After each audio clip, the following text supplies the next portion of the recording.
All right, everybody, we're live. Welcome back to Nomad Edc Live. We got a special one tonight. Joining us is a man whose name is basically knife royalty in the EDC world. He's been perfecting his craft over 2 decades, blending that traditional slip joint heritage with modern design, precision machining. And he's a proud Texan, a master craftsman, honestly one of the most respected names in the entire knife community. So y'all give it up, grab your favorite drink. Help us welcome the legend himself, Mr. Enrique Pena. Thank you for the introduction. Thank you for being on. Yes, sir. Yeah, Enrique, it's an honor to have you on the show. Yes, sir. Welcome.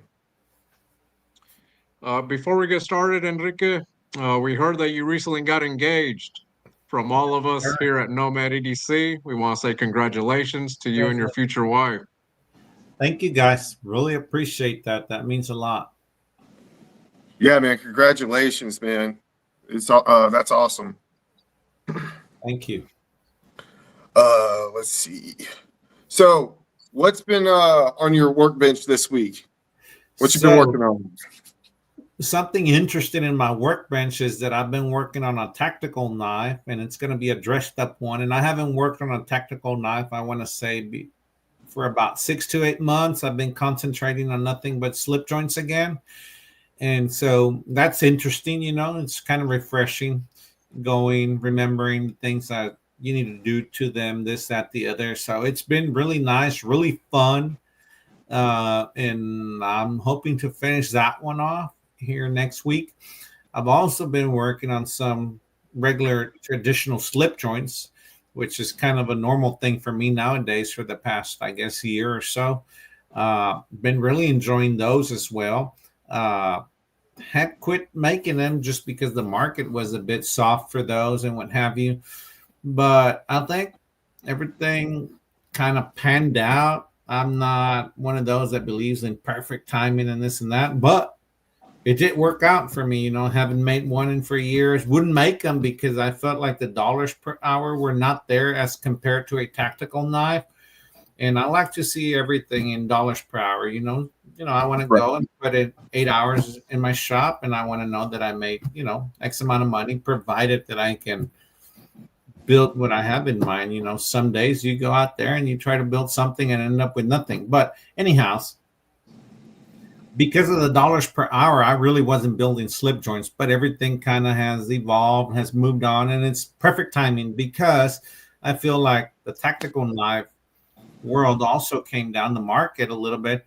And this is a good time to do what I used to not do before and have some eager buyers for them and what have you. And so that has been interesting, you know, going back to my roots. But I also enjoy building tactical knives a lot because they're a different animal, and I like the machining aspect of them. So that's nice. So that's what I've been working on my bench lately. Sweet. Nice. So I got a question for you. Sure. We're super pumped to have you on the show. I've done a lot of research on you here this coming week, you know, just so I know a little bit more about you. I know your knives. I've handled a few of them and love them, as a matter of fact. But for the viewers who are new, how would you describe a Pena knife in your own words? I don't know. It depends what I'm building. So I can build a very nice, elegant knife, and then you'll have to treat that one as if it were, let's say, a Rolex. It's up to you if you want to use your Rolex to do mechanic work with it, you know, but it'll be well built. Or I can make a very robust knife that doesn't show scratches, where this, that, the other, that's more designed to be a user. So, but at the end of the day, I want to have good quality in both knives. I'll also build a very simple plain knife, let's say a shadow pattern slip joint with, let's say, screws. Everything will be really nice and clean. It's just not as intricate as, let's suppose, a 3-blade slip joint. However, I will still put the same attention to detail, to the grind, to the action, to the finish, to the cutting edge. So that's kind of how I describe my knives. But as far as the workmanship, I always will take it to the best of my abilities. Nice. So like elegant yet tough at the same time. I like that. I like that. Yeah. So let's say I build a knife like the one I'm building with pearl handles. Well, it's really nice and elegant, but if you drop it, that pearl's going to crack. Yeah, I got. Yeah. Okay, but like the knife you just showed me that's got titanium frames, well, you can drop that one and it'll be fine. We don't want to drop it, but should it fall, it's a more robust knife. But I will pay the same attention to detail, to the cutting edge, to the grinds, to the facets, to the finish work. Yeah, that digging is amazing. Yeah. Thank you. You've balanced both customs and production collaborations really well. What's been the biggest lesson from working on both sides? Okay, so I was always told, don't go producing production knives because people will buy those instead of your customs, and then your customs will kind of die off. What I have learned, which is a big lesson, is that it actually works the opposite way. The more people that can afford a production knife and put their hands on them, the more they want to graduate to a custom knife. Yeah. Now, production knives have come a long way from where they started. So the challenge is when you go to build a custom, you better build it better than the production knife now. Right. So it's a good thing. It's not a bad thing because it pushes me as a maker to always be like on my top game when I build a custom knife. So that's the biggest. I can totally relate to that because I had a lot of your X series, and I always wanted to graduate to your customs. And once I got your customs, man, there was no going back. Your customs are amazing. Yeah, see, I always had his production models. I never got into his customs, but his production models were awesome. I absolutely loved the Mula. That was my favorite production model that he ever did, was the Mula. Thank you. So, how did you get into knife making? Was it a lifelong thing, or did something spark it like later on? So I'll try to sum it up as best as I can. This is something I relate to a lot of people because a lot of people want to know.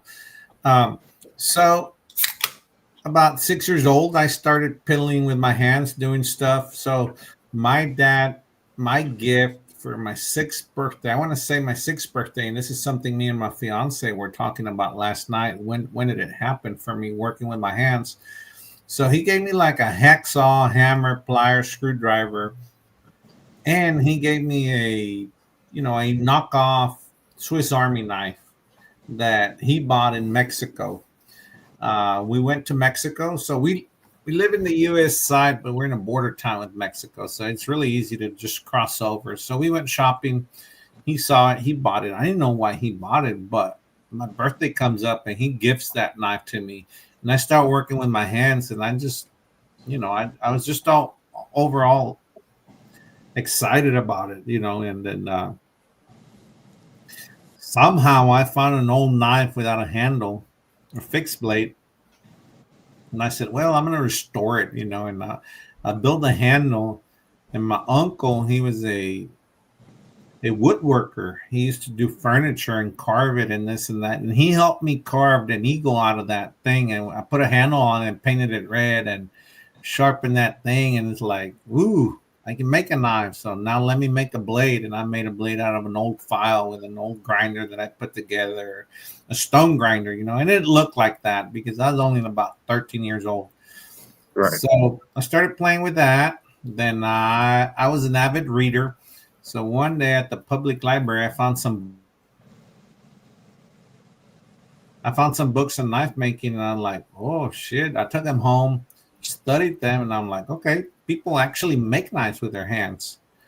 And I tried it, and what have you. And then as I grew up, I lost interest in it, but I was about 14. And then, the rougher years come around when you start hanging out with your friends and this and that, and kind of let that aside. But A local guy that lived by my house was doing it. Well, let me backtrack. Yeah. So, okay. So that was my introduction to knives, playing with them, and some books and just whatever I could. So then I meet this guy, and it turns out that he makes knives. And I told him, like, hey, will you teach me? He said, sure. But I didn't like his knives because they were Damascus and they weren't shiny. So it's like, well, they don't shine, they're ugly. They're Damascus. What the fuck? And so, yeah, anytime go by my house. Turns out he only lived a block and a half from where I grew up. So I'm like, okay. So one day I see a knife that he built that my brother ended up with. And it's like, oh, this is shiny. I really like this thing. So I go look them up. And at the same time, I go to a truck stop and I run into a Knives Illustrated magazine. And it's like both of them at the same time. And I go look them up. And he starts kind of showing me. But I never built anything with him. He would just kind of allow me to watch him. And I'd go and we'd just end up chit-chatting but not working. I would tell him, like, hey, I'm here because I want to see you work. Like, I don't want to take your time, but let me just watch you work and what have you. So I started from there. And then, internet came about, this, that, the other. And I went to a knife show and I think I saw Bill Ruppel there. Well, yeah. And I'm like, oh, shit, this is what a real slip joint looks like. So now I had something to compare with. Like, I thought I was doing badass work. Like, then I saw Bill's work and I was like, I better put mine away, And so, but there's a comparison. And that was a really good thing because I had something to strive for. And then he kind of took me under his wing and little story, so he's like, yeah, come over. So I got a day off from work and I show up to his place and he's supposed to teach me how to do the nail nick only. And he says, I got to talk to you. I'm sorry, but I'm selling my house and I'm signing today and I can't teach you jack. And I basically got a day off, traveled 2 hours and went for nothing. And he said, but, I got to sell my house, he's not going to stop that. And he's like, I'm so sorry, but I'll tell you what, you come back, I'll promise you, I won't teach you how to make a nail nick. I'll walk you through how I make a knife from start to finish. I said, well, it ain't too bad then of a deal. And I understood, well, like, you're selling your house, you got to sign, you got to close that day. You're not going to leave that to teach me how to do something. And so I went back and he showed me. And well, what he did, and this is the approach I have with other people, is he's like, you're not going to come build a knife here, but you get to watch me how I build it and I'll explain every step of the way. Okay, good enough. And from there, it kind of went off for me and I learned, and then I lost my job. I befriended him. I lost my job due to the recession in 2008. And I called him up and said, hey, I think I lost my job and well, I'm going to do knives for a living. And he said, well, make a bunch of knives. And he took me to the first custom knife show that I ever had gone to. And of course, his knives were better than me. And but he was kind enough and he said, look, if I enter the competition, I'm going to win.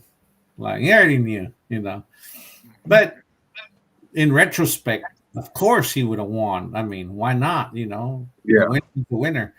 But he said, like, I'm not going to enter the best slip joint or anything or best folder because I'll win. But I want you to enter because I think you have a good enough knife. And first show, I end up winning best folder.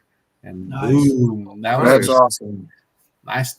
He took me under his wing. He introduced me to all the right people, showed me around, showed me the ropes. And to this day, I tell him, like, I feel like you did it as if it was like your duty, as if I was your son to make me succeed. And he said, at the time, it was because he's a believer. He said, at the time, it was my God-given responsibility to help you. So And for that, I will forever be grateful to him. And I'll say this about him: he has a teaching spirit, very selfless way of teaching. And for him, the more people that can be exposed to custom knives, the better it is for all of us. He will never keep anything to himself. He'll always tell you how he came up with something new or not, or what he learned. And he is a no nonsense builder. There's all kinds of builders where, there's the anal builders, there's the not so anal, and what have you. But this is a pretty straightforward, no frills, no fucking nonsense builder that's at the top of his game. So, like, I don't want to send people over his way, but if he ever puts another slip joint class together or something, like, you will definitely learn from this man, because he's going to teach you in a very no nonsense way. So that's kind of how it went for me building knives, and then just worked out. It was hard at first, very hard financially. And then it started getting good. And I'm not going to say it is where it used to be for me, but I will not do anything else. Not if I can help it. Right. What an awesome story, man. That is awesome. That's That was a amazing. beautiful story. Matter of fact, I think you kind of answered some of the scripted questions we already had You for you. did, yeah.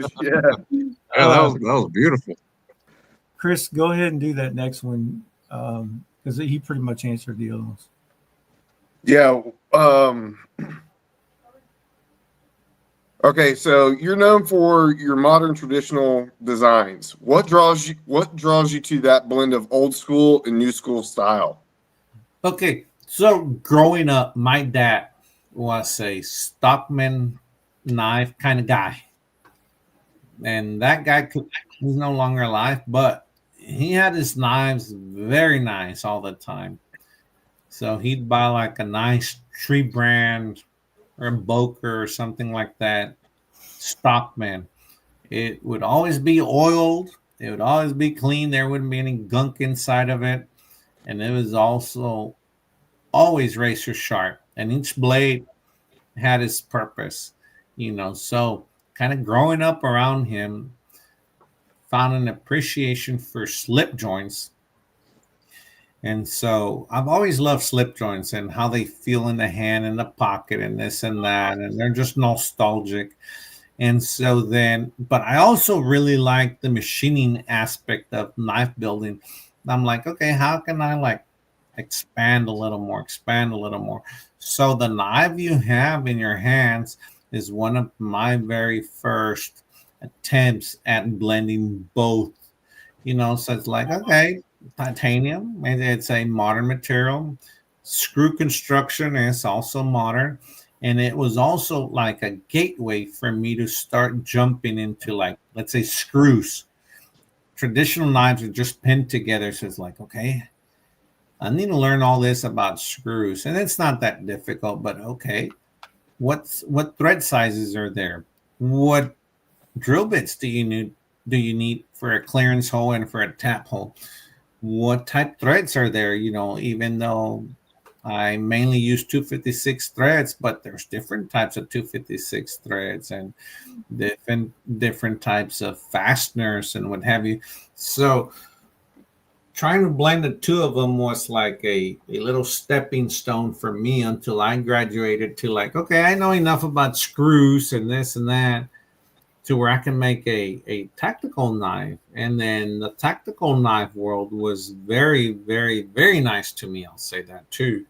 Not that the traditional was not, but people were eager to explore my knives, and which is something I'm extremely grateful for. And so that's kind of how that went about. And then naturally, I brought some of the traditional side of it to the tactical. And that kind of, I feel like, kind of defined me, and I stuck with it. And it's still a thing of mine, I would say. And I'm not the only one, but that's how it worked out for me, and that's why I kind of blended two of them together. Nice. So I noticed you made some jewelry, right? Can you talk about your interest in that? Maybe even some other things you work on, like leather. Something Okay. besides knives. So leather, I used to do since way before I was 13. I have a wallet of mine there, but it looks like I was 8 years old when I built it or so. So it looks that way, you know. Yeah. But I always had an interest in leather, and I really liked it. And I started doing it because in my off time, I needed to find something to do. I'm just one of those that can't just be still. So, you know, that was a nice little thing for me to do on the side. So that's the leather. And then the jewelry, for whatever reason, I don't know the reason, but I've always kind of had an interest in it. I like jewelry, but I've also, like, you know, with internet and all that, you see how people are building stuff and what have you. So, you know, you start liking something and then they'll pop out on you and this and that. So then I have my girlfriend at the time that I want to make her my fiance, and it's like, okay, so she's gonna need a ring. I'd like to make the freaking ring myself instead of buying it. That's cool. Awesome. And that wasn't a money saving thing, because I probably paid more for it building it myself, because it takes all these tools and this and that and time. For me, I always look at stuff like time is money, energy is money. You know, so it's like, okay, I'm gonna go down this rabbit hole learning how to solder. Well, how long is that gonna take to learn? And so forth. But so I'm like, I can do this. And then I reached out to an old friend of mine and said, hey, will you show me? And he said, like, yeah, come over, I'll show you. I said, how about I buy a ring from you, but you let me watch you? He said, how about you buy the ring and you build it and I'll tell you how to build it? And I'm like, that's even better. So then he kind of showed me some of the basics, bought some tools, kept bringing them over, like, hey, come visit me in the afternoons. Like, I'll compensate you for your time. I know your time is money as well. And so he's like, no, you don't have to do that. But I always felt bad, like, hey, I'm taking your time away. I'm sure this is not your favorite thing. If you're going to come here 2 hours, I'm going to compensate you for 2 hours or what have you. And so my fiance's like, I would like this ring. She kind of hinted, you know, like they all do, you know. It's like, pretty simple to build, I thought, which it was. And so I showed my friend, he said, like, that's actually a really nice beginner's project. So I said, like, well, kind of guide me what I need to do. So he's like, oh, you got to buy some gold. Here's where I buy it. You need the stone. Here's how I buy it. You got to look at this and that, and then I'll teach you. And so we made one out of silver and kind of never finished it, though. But I'm like, I can jump on the real one now. So I did. And so we'll bring my fiance here in a bit over and she can show it to you guys. But nice. As I was thinking the other day, I feel like jewelry making and knife making, they cross over really nice because of the tooling, of the different techniques and what have you. So it's nice to have both together. So one of the things that I'm already thinking, I don't know that I can bring so much of the knife making into jewelry making, but I can certainly bring some of the jewelry into knife making. For example, some of the things I've thought is like, how about inlaying a ruby or some kind of diamond or something in a thumb stud, you know, or in a pivot, or how about I, you know, stuff like that, or how about I incorporate some gold here and there and what have you. So those are things where those both worlds can come together. And I could definitely see the appeal for both sides, jewelry and to knife making. I could totally see that. How do you keep the high level of fit and finish consistent over so many builds? I'm gonna say some bad words, but my dad was a perfectionist at everything he did, and so he's the one that showed us how to work with our hands, not knife making, but how do you work with your hands? And I used to ask him because he was able to do like a really, really nice cut with, let's say, a circular saw along a sheet of plywood. Like the guy could do it. Like he could follow a line like there's no tomorrow. And it was like, Dad, how do you do this? And his answer was always, you pay attention to what the fuck you're doing.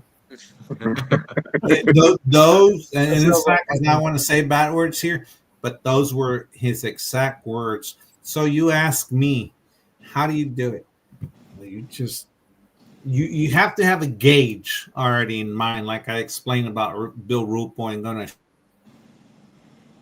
Once you have that gauge, well, you just gotta pay attention, and see, and like, okay, this way didn't work out. Well, I can't keep doing that same way 5 times and expect something different, And I'm also one to ask a lot of questions and look and call and ask and this and that. So early on, not so much now, I guess, because I kind of like learn what I needed to learn for the knives. Not that you ever stop learning, but for now I'm okay with it. And so to answer your question is how, I guess you just set your mind to it and you pay attention and you're like, okay, if I was going to buy this knife, do I want this scratch on it or would I rather not have it? So let me work on the scratch or what have you, Right. Yep. I love his answer. Pay attention. Hey, that's good advice. I love his answer. I love that. Yeah. I love it. The X series with Riot has been a huge hit. There's no doubt about that. How did that partnership start? Well, it is technically not a partnership. So I started my X series line of knives. I paid him to have them produced. He sent them to me, and then I sell them. Okay. That's it. That's it. Just basic, How much is this? What's your minimum order? So much. Okay. How much down? How much before delivery? Okay. Wire the money. And the knives come to me. And then at that point, I'm responsible for selling them. Okay. Gotcha. Nice. That's easier than I thought it was. Yeah. So it sounds easy, but I did learn a lot with it. So retailing knives is not for everyone. I can see that. I'd rather work on a traditional slip joint by myself. Don't call me. Don't bother me. Leave me alone. Versus I put some X series knives and tomorrow I got to send out 50 knives and 50 packages and 50 emails and 50 everything. It's like, right. But it's I can see where you're coming from. Yeah. Yeah, you were talking about, learning things, and it looks like you like to learn. So, folks learn something new every day is pretty much if you're trying to learn. But you've been doing this quite a while. But can you tell us what you learned recently to help you in knife making? Well, I jumped head first back into traditional knives. So I'm not building traditional knives exactly how I was building them before. So I will say this, that I've been trying to take them to another level, refining stuff, paying more attention to the little different things as much as I can. And I'll tackle things at a time. So in the overall construction of a slip joint, I'll be like, okay, I can make a sellable knife, but I would, and this is just an example, I would like to focus on making it really nice and tight on the back. So, okay, as I keep building knives, I'm going to perfect that. And it might take 6 months for me to be like, here is a for sure recipe to always make them really nice and tight.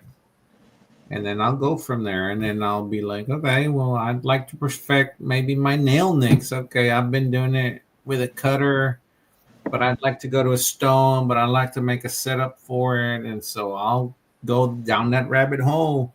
And that's kind of what keeps it interested. It's a never-ending thing. Nice. Mm-hmm. I don't know if that answers the question or not.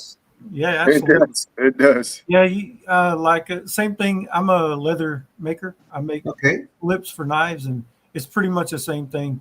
My first slip, I could have threw it in the trash. It was drunk. It was junk, and I don't know how many I've thrown in the trash, just because I'm almost a perfectionist. But you know, my stuff from 5 years ago is not nearly the same as what he is today. Just because Right. like, every time I make one, I want to make. How do I get the edges perfect?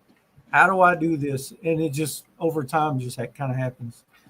What you said- Same here. And then you go like right now, the slip joint that landings you showed me. I'm like, put it away, please. Really, dude, that's one of the best knives I ever held, dude. That was Yeah. one of the So best knives I ever held. it's just, I guess, a normal thing for all of us. Mhm. Why? What's wrong with it? I thought it was perfect. Well, like you do leather, you would see the difference between, 2 Yeah. years from now, and then somebody would be Yeah. like, oh, it's perfect. But you're like, nah, I can make it a little better now.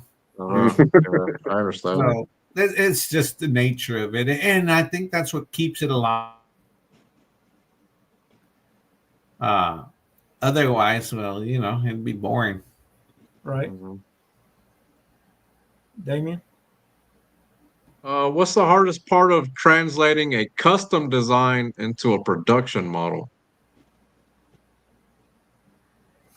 Hmm.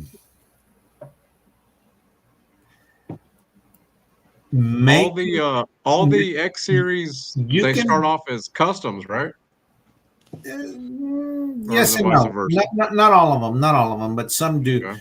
But I guess the hardest part is when you send your designs to a manufacturer, you want them to interpret, because you're not sending, well, at least I'm not sending an actual knife. So you want them to interpret what you're trying is for them to interpret your design, construction, and overall design philosophy and put it into a production knife. You could draw a flute on a knife and say, I want a flute on my knife, but then there's a lot of variables. For example, okay, well, you draw it that way because you do it by hand with a file and it takes you 2 hours, but we're going to do it on a CNC machine and our tooling only does it this way or that way. Okay, well, then I also need to understand what their tooling can do so that I can design according to. And I'm also at the same time wanting them to interpret my design philosophy into a knife. I think that is the hardest part. That would be the hardest part, for them to interpret your design philosophy from a drawing to an actual knife. I can see that. I can see that. Yeah. Are there any upcoming collaborations or new models that you can tease us with? Zero. Zero. Oh, don't tell me that. Don't tell me that, Enrique. Currently, I am kind of staying low key, building traditional knives, and that's about it. Got you. All right, I cool. tried, Damien. I tried. I mean, if there were, I would tell you, but I mean, besides knife making, well, knife making is what feeds me. It's what pays my bills. It's what I enjoy. But I have other outlooks in life now. Like, I want to enjoy life. I want to do this, that, the other. I want to make enough to pay my bills. But there's other things that are interested in my life at the point. I completely understand that. I completely understand that. Understandable. So people ask me, so what's it like doing your hobby all day long? This and that. It's not a hobby. It's a very enjoyable and gratifying job, Yeah. meaning job. It is not my hobby. There you go. Memo was on here, and he's a real good Memo friend. is a very good close friend of mine. Someone that I met online. We both share a lot of things in common because of where we live. He lives about 3 hours from me on the Mexican side. I live on the American side. and we've become really good friends. And it's been really interesting to see what he's done with Pena knives in Mexico. It's not as big as the U.S., but it's really interesting what he has done. And kudos to him. He's worked really hard at it, and we have a good working relationship. And besides that, I think we got to be like really close friends, including where he's now friends with my family and my fiance and everyone like that. So That's nice. I mean, he's a really cool guy. I can see why you're friends with him. it, Kind of it, brings me to this next question because he was telling us about the blade shows, the taco truck, oh all of yeah. that stuff. Hey, he's a big part of it, and I tell him all the time, I couldn't do it alone. I can't do it alone. How do you feel I about gotta those get a part of shows? that. Like Blade, Texas, Atlanta. What about it? How do you feel about those shows? Like, where do you go in there? Like, what's your plan going in there? To have fun, to sell knives, all the above? All of the above. Well, first and foremost is to sell my knives. I used to worry a lot about selling them. I used to take a lot more knives to a show. Now it's like I said, like I've got other things in mind now, or how I approach it. But my knives will always be sold first come, first serve. You want to come and you want to buy them all, be my guest, and then I'll have fun at the show. I'm not stuck to the table. I love it. What shows do you attend? Very few. Atlanta, Texas, and this year I'm going to New Jersey. Let me ask you this: wow. which one do you prefer? Do you prefer Atlanta or Texas? The biggest knife show in the world is the Atlanta. That's the biggest money making. That's where you're gonna run into most of your friends and other companies and colleagues and everything. So that's my favorite show for that reason. It's also very exhausting because for me it's a 4-day show plus 4 days of travel, 2 to go and 2 to come, plus a total of 4, which is Thursday, Friday, Saturday, Sunday. So that's 8 days where I end up exhausted, but at the end of the day, I love it, and then I come be a recluse for the rest of the year if I want to. So Atlanta is by far the best show for me. Secondly is the Texas show, the Texas Blade show. I think that Blade is doing a very, very nice job at it with it. A lot of people seem to like it. My plan is to go barbecue out there this year. I've not been able to barbecue there because of a facility, but I have already talked a little bit with House of Blades out of the Fort Worth area. And so tentatively, the plan is to do something there, which reminds me I got to make contact with them pretty soon. Start planning that. People ask me like, so why do you barbecue? Why do you just give food? Why? It's a party. It's a thing of mine. It started out as a friend thing, and then I kept on doing it because it's like, it's a way to give back to the community. People expect it now, which keeps me motivated. I hear it's become famous. Like, Oh yeah, the hell we with it. got a few photos. Yeah, we do. Here's one right here. There you go. Hey, Yeah.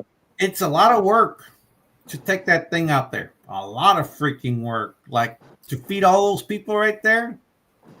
It's a lot of behind the scene work. But, if people appreciate it and people are nice and everything, it's worth it. Very well worth it, So some of the thing, and I can't remember everyone, but for sure, Memo is a big part of it by helping me drive the thing over there, help me set up this, that, the other. And then another big helper has been Trip Miller, because there's legalities with doing that. Don't send me emails or I'm not gonna do them. Fuck that. But I'll haul that thing over there and grill for everyone. And so Trip Miller, I don't know what his day is day to day, but I'm assuming he sits behind a computer a lot of the time and answers emails and all that. So a huge thanks and shout out to him for helping with all that stuff to make it happen. And then also to Blake Show people, the whole crew there, because they could say, like, we don't need this headache. We don't need someone out there in the parking lot, with all the liabilities involved of, nowadays you can't just turn on a fire in a parking lot and who's responsible for that, Right. or, somebody chokes on a piece of my meat, like, what the heck, who's Right. responsible or what, So, but a huge thanks to them for, I'm not going to say they are behind it, but for accommodating me for sure. And so there's several people out there, and there's too many to mention, and all the volunteers, and you just feel the overwhelming help and appreciation and everyone coming together. And at the end, it makes it so worthwhile doing, because this is like a 2-month thing, like, okay, I got to bring my trailer in. I got to check all my brakes, my tires, make sure everything is good. We grease the bearings, everything, have everything going. Is it road ready? Okay, I got to start cooking all this meat because I pre-cook it over here, chop all the meat, vacuum pack it, freeze it, start collecting it, start thinking like, okay, well, I need paper towels. How many do I need? Well, I need plates, I need cups, I need trash bags, the whole thing. Yeah. And then packing it up and hauling it and all that. But at the end of the day, it's very, very gratifying. I will say that. Yeah, it's That's pretty awesome. neat. It's a pretty neat thing Awesome. to see. And that. maybe when I bring my fiance in, it's one of the things y'all can ask her, because she was part of it. It's like, wow, what are y'all doing? Like barbecuing for who or what or why? But at the end of the day, like the amount of people that are out there willing to help. Like this year, I didn't cook. I pre-cooked back home.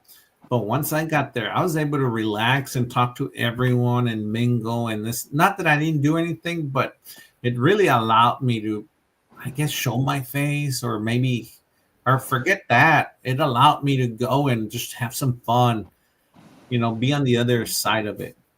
Yeah. And I want to do it again, and I would like to involve as much people as I can, and I'd like to get people in the industry involved. And I'm not going to mention names, but really, really surprised in a good way the amount of people that'll come up, especially companies, not so much the collectors or the buyers, which is understandable, but here comes company XYZ, and they're like, hey, how can I be part of this? If you don't mind asking, like, how much was it to do all this? Well, so much. Hey, how about I pay for it next year? Like I'm down. Nice. That's awesome. And not That's everyone really will cool. do that, but the other company will come and say, hey, can I contribute $500 to this cause? Or others will come like, how can we be part of it? Like, as dumb as it sounds, I need a freaking cleaning crew at the end, like a trash crew. Right. So I already talked to a friend, and it's like, you know what? One thing that money doesn't buy, I need a trash crew. Like at the end of the day, like who's going to pick up all these trash bags, fill up a pickup, and go to a dumpster and dump it? Right. Because at the end, I'm traveling back with a bunch of flies on that thing, like maggots and shit at the end of the day. But it's grown to the point where I need a trash crew. If someone can help with that, that'd be nice. And they're like, hey, we're game. Like next year, we're in charge of the trash. Like, and it sounds like nothing, but hey, fill up your pickup with trash and get it disposed of it's chore, Yeah, not it is. Yeah. But people are so willing to do it, and I'm talking men and women. And granted, there's not a lot of women in the show atmosphere and all that, but everybody is just like, let's help out. And that's what makes it really worth it. Yeah. That's awesome. That's awesome. We were talking about going to Blade Show next year. It'll be our first time going there. One of the things that we talked about was we got to hit the taco truck. That's the only reason why I want to go. It's Try them always, tacos. I will always make it the setup day of the show. Meaning, if the show is Friday and Saturday, I'm going to make it on Thursday. Okay. Nice. Reason being, because on the day of the show, I'm busy doing the show, but I'm not excluding customers. However, a lot of my colleagues, the majority of my colleagues are people that are in the industry, let's say suppliers, fellow makers, and what have you. That's the bulk of my friends within the industry. Not that collectors are not my friends. So I feel that that's when I can target the majority of the people to actually come, and I feel like over time, people get more accustomed to it's done that day, so let's go out there. And another thing I'd like to do is I'd love to get all these people that want to help financially, bring them all together and let them help with that too, so that they can feel part of it and so that they can, come be part of it. And then I'd like to also give back to them somehow.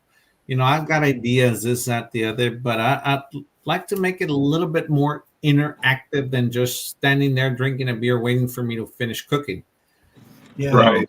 Just as dumb as it sounds, but I'd like to have a nice beanbag toss, a bunch of guys, they'll play that shit. Oh, man, yeah, get some cornhole going, yeah. Let's say Nomad EDC sponsors that. Well, bring a beanbag thing and put your logos on it, and then There you go. Hey, You heard it here, guys. Cornhole, Nomad EDC sponsorship. We're going.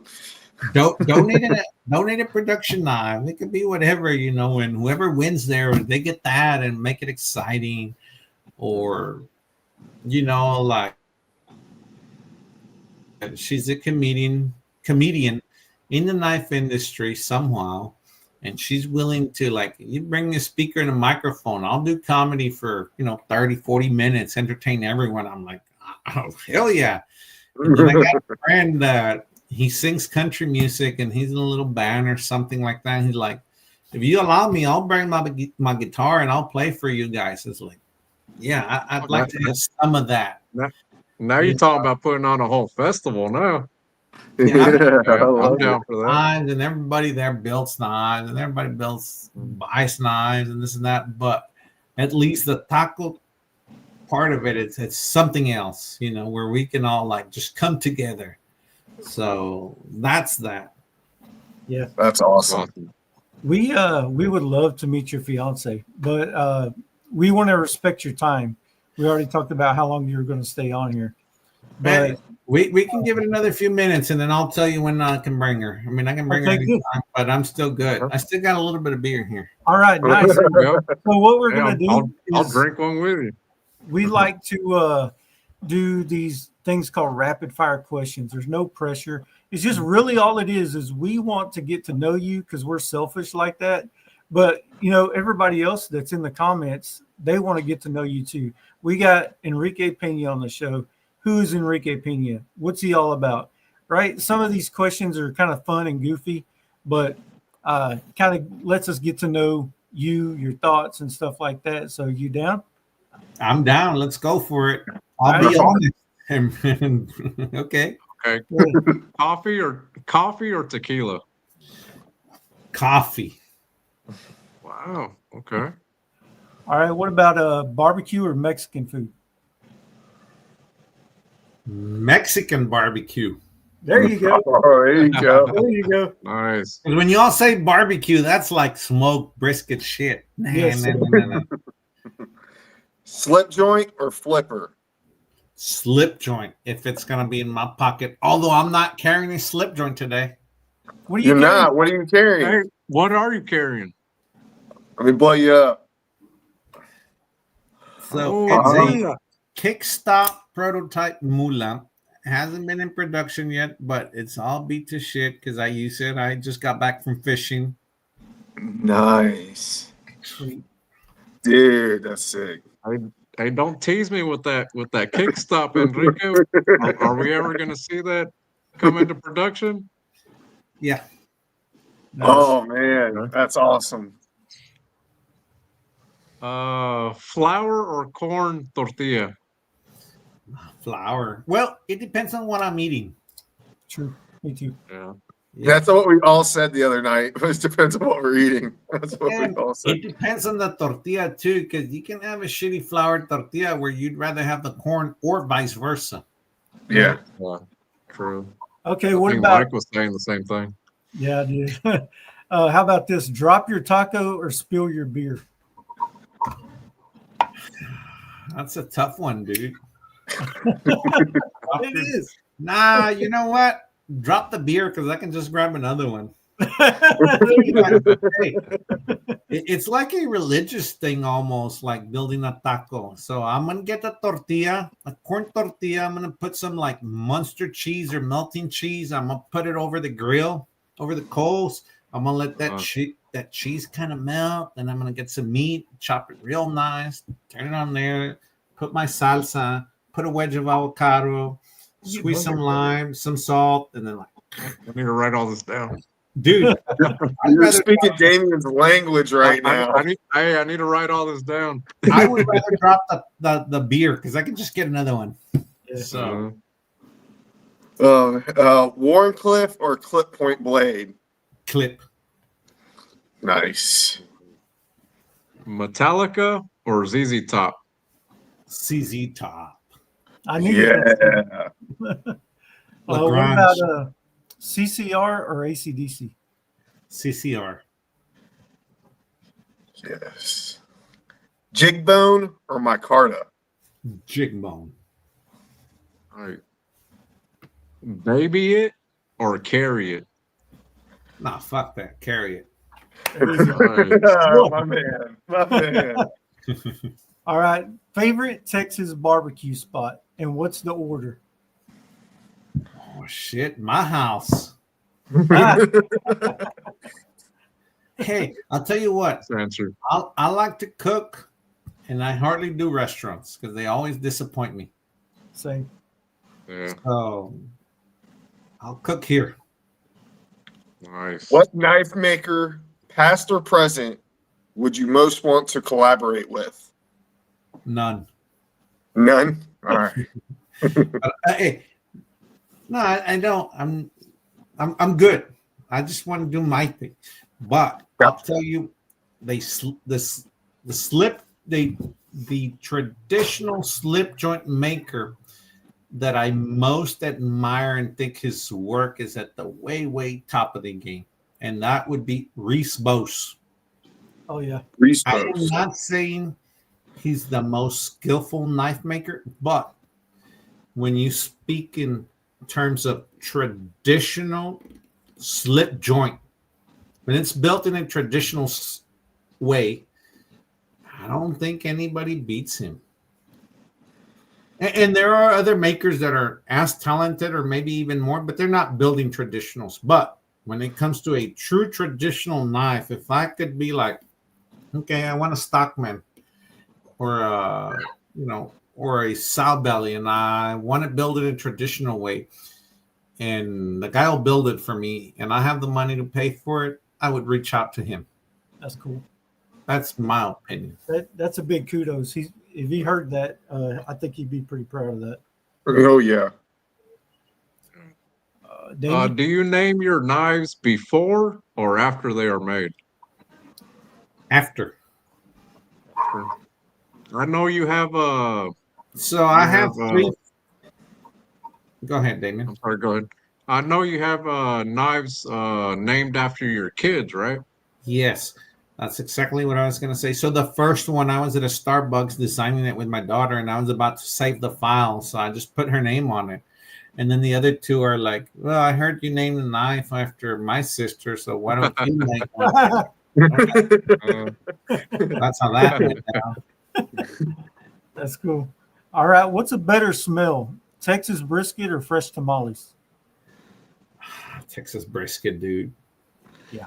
See, so I guess y'all have a misconception here because you're like coffee or tequila, tamales or brisket.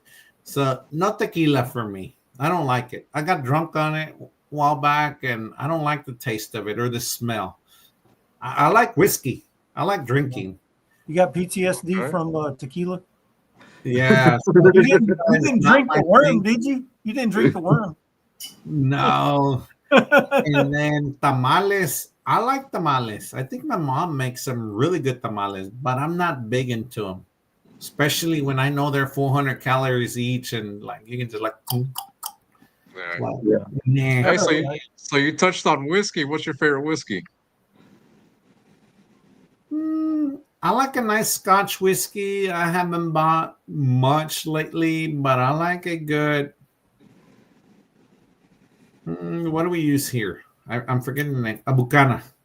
That's a nice little mild Scotch whiskey. Not too bad in the throat. I like that. I'll do some Maker's Mark in an old fashioned. Not too much into cocktails, but hard liquor is not totally my thing. Like this here summer, since it's hot over here, like 10 months out of the year, beer will do it for me. Cold beer. I hear you. Yeah. New boots or a new hat? Fuck. New hat, bro. There you go. All right. Boots are always peed on anyhow. I love it. Not the hat. Oh, man. Favorite hat? Stetson Open Road. Stetson Open Road. Okay. Yeah. Okay. I'm a flat build hat. Truckers, netted hat myself. That's what I wear. Hey! I'm rocking the Pena. Yeah. Do we have any questions in the comment section? I haven't looked at them this whole time, so I'm behind. I'm sure there's a bunch. I like this one right here. Wait, go ahead. Click on it, Mike. Oh, yeah. Best answer ever. Fuck that. Carry it. Yeah, I mean, like. If you could change one aspect of knife making to make the industry more attractive to new enthusiasts, what would it be? Ooh. One aspect of the knife making industry.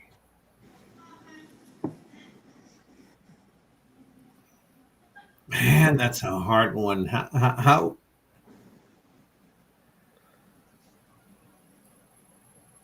change something? What would I change to make it more attractive to new people?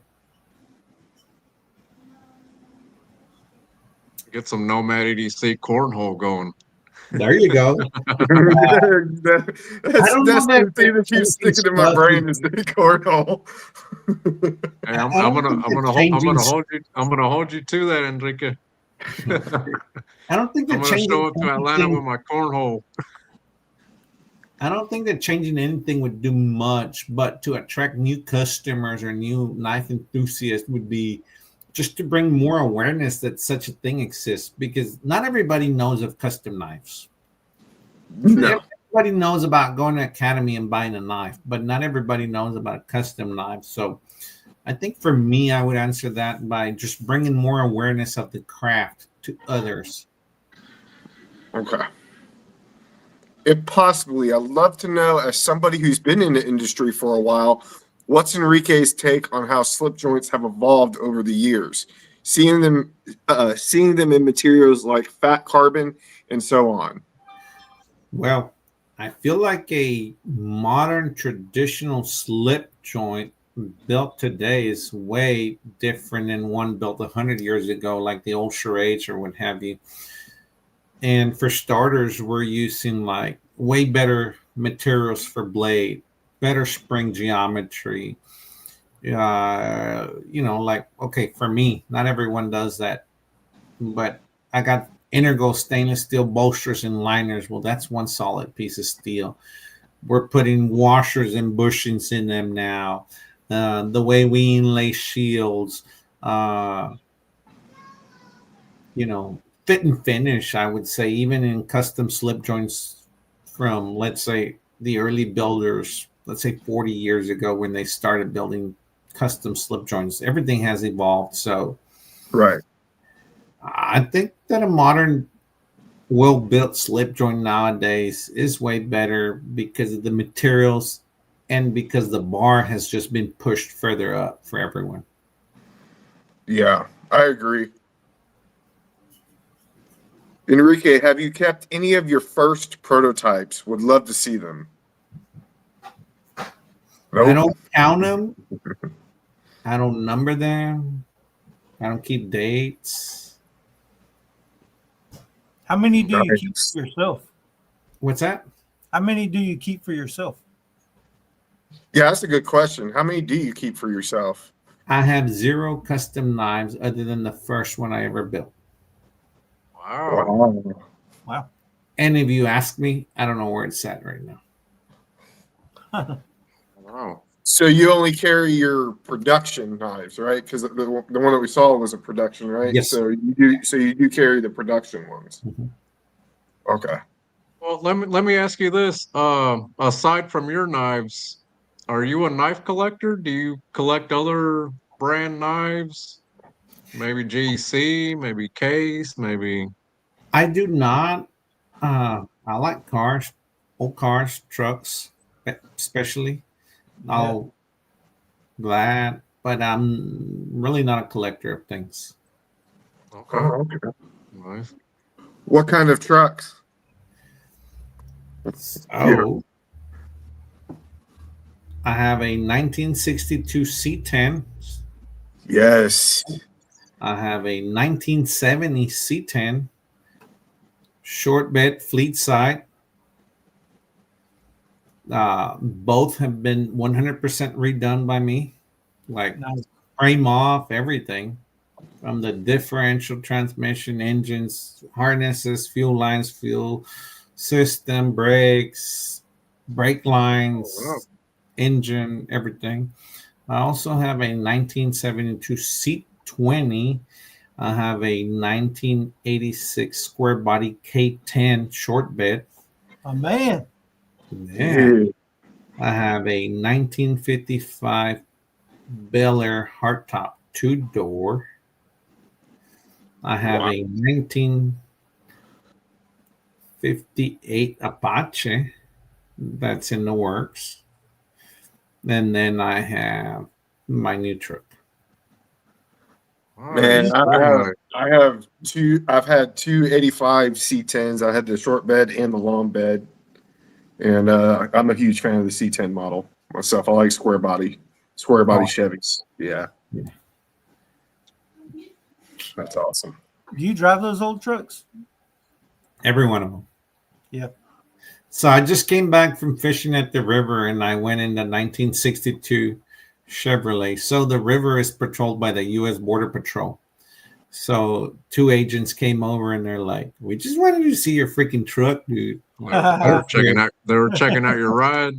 Yeah. That's sweet, man. I'm going through these comments. There's a lot. Well, let's we got go this over one 2 more from, questions and then I'll bring my fiance. So not a question, but more will come in. Let's go back to the. Oh, not a question, more of a compliment. I'm happy to see a fellow Mexican/American doing what you are doing in the knife community, Enrique, and the fact that we have the same last name is a plus. That's cool.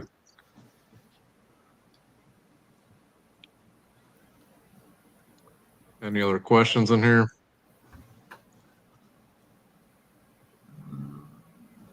No, I think I went over them. Go back to segment 4, Damien. Hold on.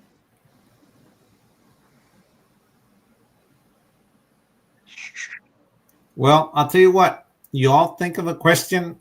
Give me about a minute or 2. I'm going to go grab my fiance and sit her next to me. Sweet. Sounds like a plan. Sounds Okay. good. Oh, we need to ask him what his favorite pattern is. Like,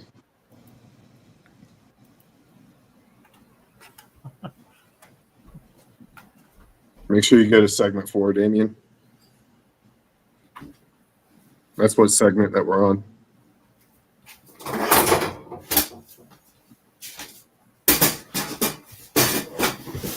Here she comes.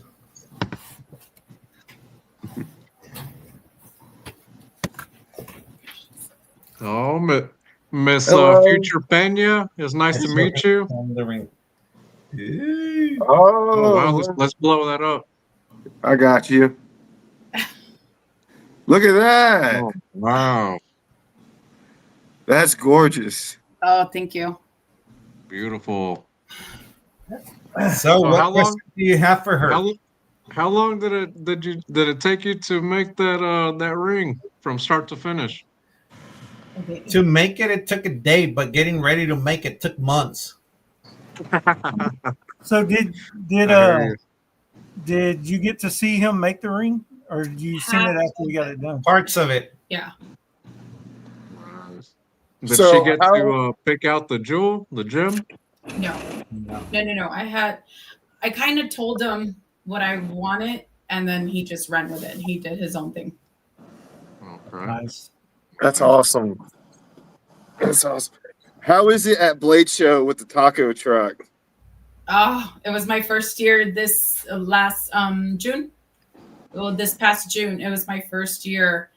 Crazy. But then I had gone, so we Crazy good. crazy good. We started dating in June, and then the following year was Blake Show March for Texas, Dallas, and I went with him for the first time. And everybody kept mentioning the tacos. When are you going to do the tacos? And doing the tacos, but I didn't know what they were talking about, and I finally got to experience the tacos. But it was a blast.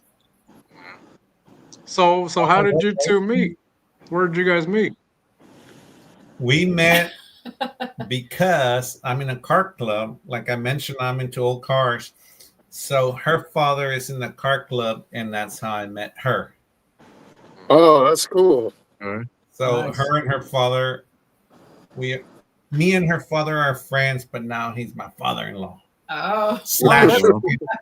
That's cool. Uh-huh. It didn't get any And- worse. It got better. That's awesome. And where did you pop the question? Did you get down on one knee? I was not, but then the people that were there were like, "Are you gonna like kneel down?" But it just never crossed my mind that you have to kneel down. You know, so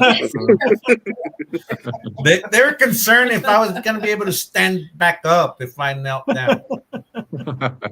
And I think it was her mother was saying like, "Poor guy, will he be able to get up?" yeah, it's in the video, so I can't post the video. I need to mute it or something. That's awesome. It's pretty But neat. it was in the That's great. backyard. They were So asking where. maybe So. just tell. They haven't asked you, but tell them something or what impresses you of the knife industry. What do you think of it overall? So I had no idea. I mean, when we first met, and he said, I do knives for a living. I thought like kitchen knives, or I mean, who knows about knives if you're not into them? Let's be honest. Right. Different community, very welcoming. Everyone has been very nice, just very, very nice, very accepting of if someone that doesn't know the knowledge of the knives. Right.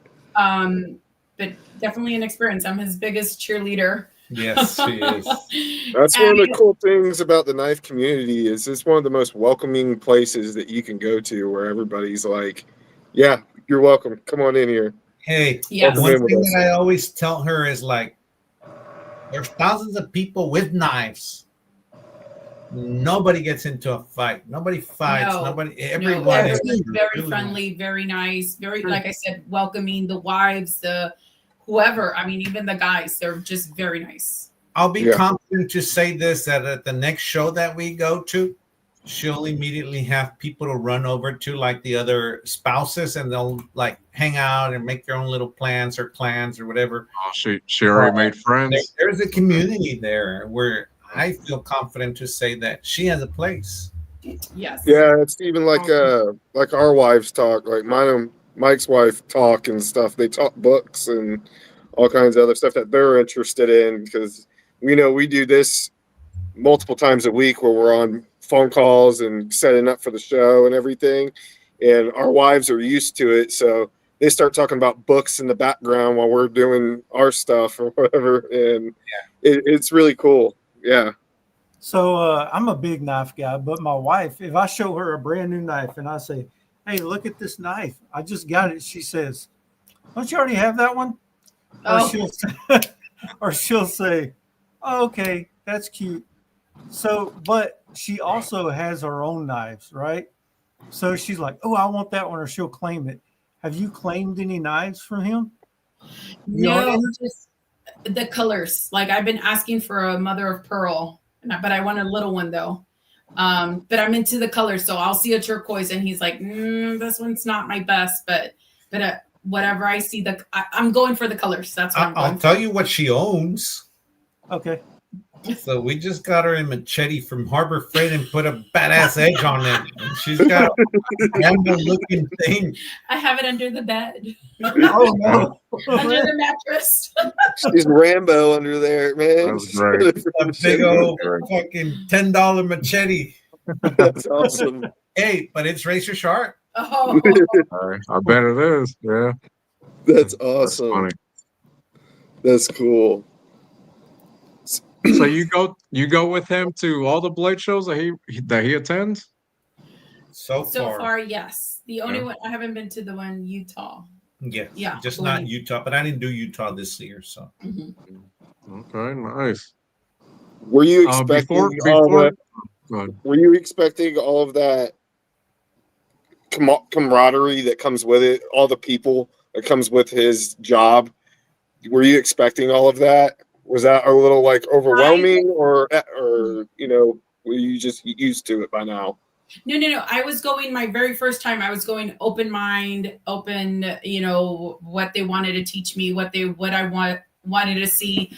But right. I didn't know that, ooh, Mr. Pena, I want to take a picture with you. Sign it here. And I'm like, this one? This one? The one that farts in bed? I'm like, this one? Are you serious? You want a picture with this one? And they're like, oh, and, we want to do this. We want to do that. And I'm like, you?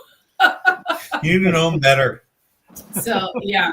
But no, I went in it open mind. So okay. I have, yeah. That's cool. So before you got with Enrique, did you ever carry a knife? Or... No knives, no guns, nothing. No. She already learned how to shoot a gun now. Nice. Oh, nice. Cut firewood, fish. Hey, did y'all catch anything? I know y'all just went fishing. No, not today. She can grill. She can light a fire now with firewood. Nice. Oh, you turned her into a straight country girl now, man. That's awesome. She'll make you a mean taco, dude. I promise you that. That's awesome. So listen, short story. So he left to go do the ring. My sister was in town from California, and he left me alone the whole day. And I thought this was supposed to be a teamwork because we were hosting my sister's birthday party. Coming from California, my whole family was here. So he left me alone the whole day. So then he calls me and he's like, go pick up the meat. I already called the butcher and, go get this. Or I'm like, do I start the fire? Yes, start the fire. Do this, do that. I'm like, I set up tables. So I did my own engagement party. Hey, but I was building the ring. She didn't know. So I get home and she says, I didn't notice it. But she's like kind of pissed. Like, you left me all day with all the work. But then I made it up by giving her the ring because I finished it at my friend's shop. No, he comes in and he's like, I didn't even get to finish it. I'm going to have to go back tomorrow. And I'm like, oh my God, all day for nothing. All's forgiven, though. All's forgiven. Yes. Yeah. That's awesome. That's awesome. I love it. And that's such a cool thing, though, that you got a ring made, though. That's such a cool thing that he brought that custom touch into your actual ring. That's freaking awesome. That ring's gorgeous that's too. The priceless part of it. Like I mean, he could have gone to a store and gotten just a regular ring, but I think that it came out of him and his hands. I think that's what makes it value it more. Yeah, exactly. Definitely. Yeah, so I'm like, baby, show me your ring. Show me your ring. Can you imagine next show? Oh God. Oh yeah. Oh man, he's gonna be grabbing your hand, going, "Look at this! Look what I made!" We're Yeah, gonna that's walk awesome. like this. We're gonna put a cast on her walking like this. That's awesome. Hopefully, we get to I- see y'all at the show next year. We want to go so Yeah. bad. Yeah, we're trying to get an Airbnb together so we can attend Where? Which show? Atlanta. Okay. If you can get a room at the Waverly where the show takes place. If you Okay. can. Okay. Because everything happens there, and it's kind of like you can go back to your Airbnb, but you go to the show there, you'll party there, and you just go straight up to bed. Right. Mhm. Okay. That's at the hotel. That's at the hotel, right? That's where it's at. At the show hotel, yeah. It's very Okay. hard to get room now, but if you can do it. Okay. And I hear the pit is crazy at night yeah. and stuff like that. Yeah. It's an experience, the pit, right? It is. It is. Yeah. And I don't think Carla has seen it as I've seen it. I guess because now more people kind of go do their thing and what have you. But I've seen that pit like super lit. It was still a lot. It was like Friday, Saturday, Sunday, right? Yeah, like every day. And you say Friday you get blasted, and then Really? Saturday you're like, no more. I'm gonna take it easy. Yeah, right. Yeah, I assume it's a ton of people and it's a you guys great are time. you guys are speaking my language now. Natural light. Oh, we got Hey, really. I'm on a budget. We got really. I gotta afford the Sunday. Pena knives. You got Budweiser over there. You got your Budweiser? Oh, that's a man's beer. Oh, you should tell him the man's beer story, David. Man's beer. When you went asking for the blueberry. Yeah.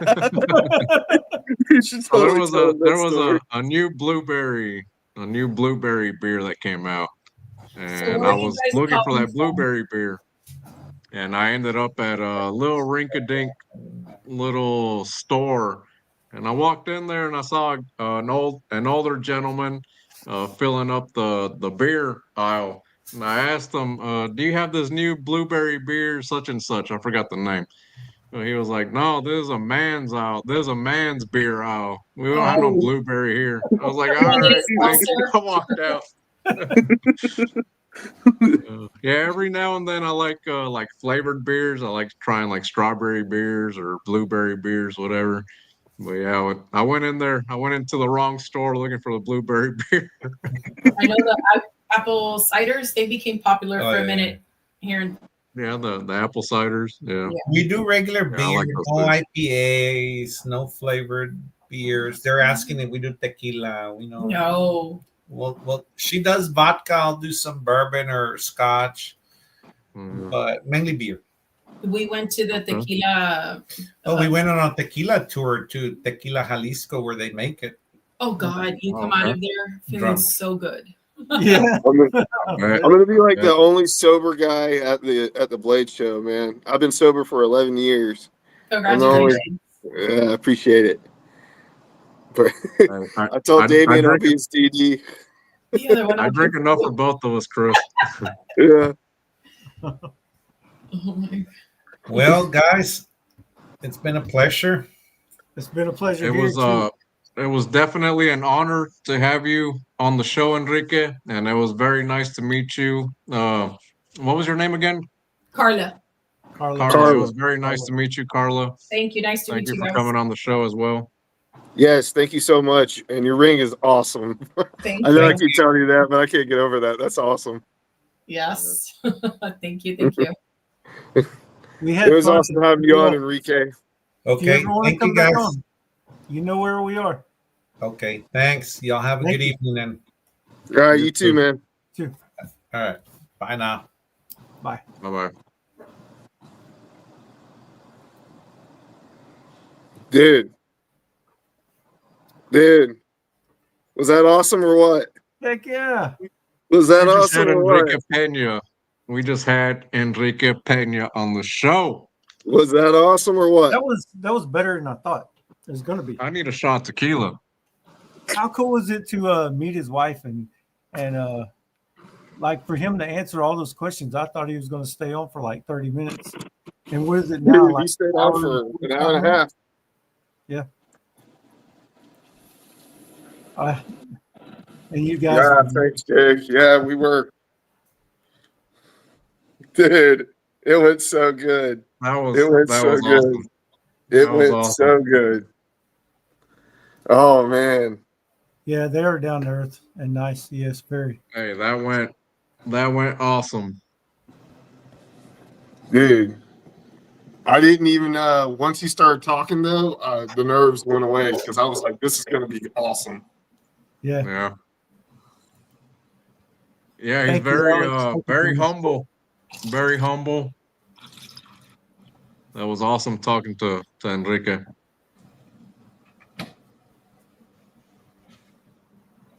Oh yeah, Ricky came in here too. That was pretty cool. Yeah, he did. And Alex, I got your message too, bro. I'll hit you up in a little bit.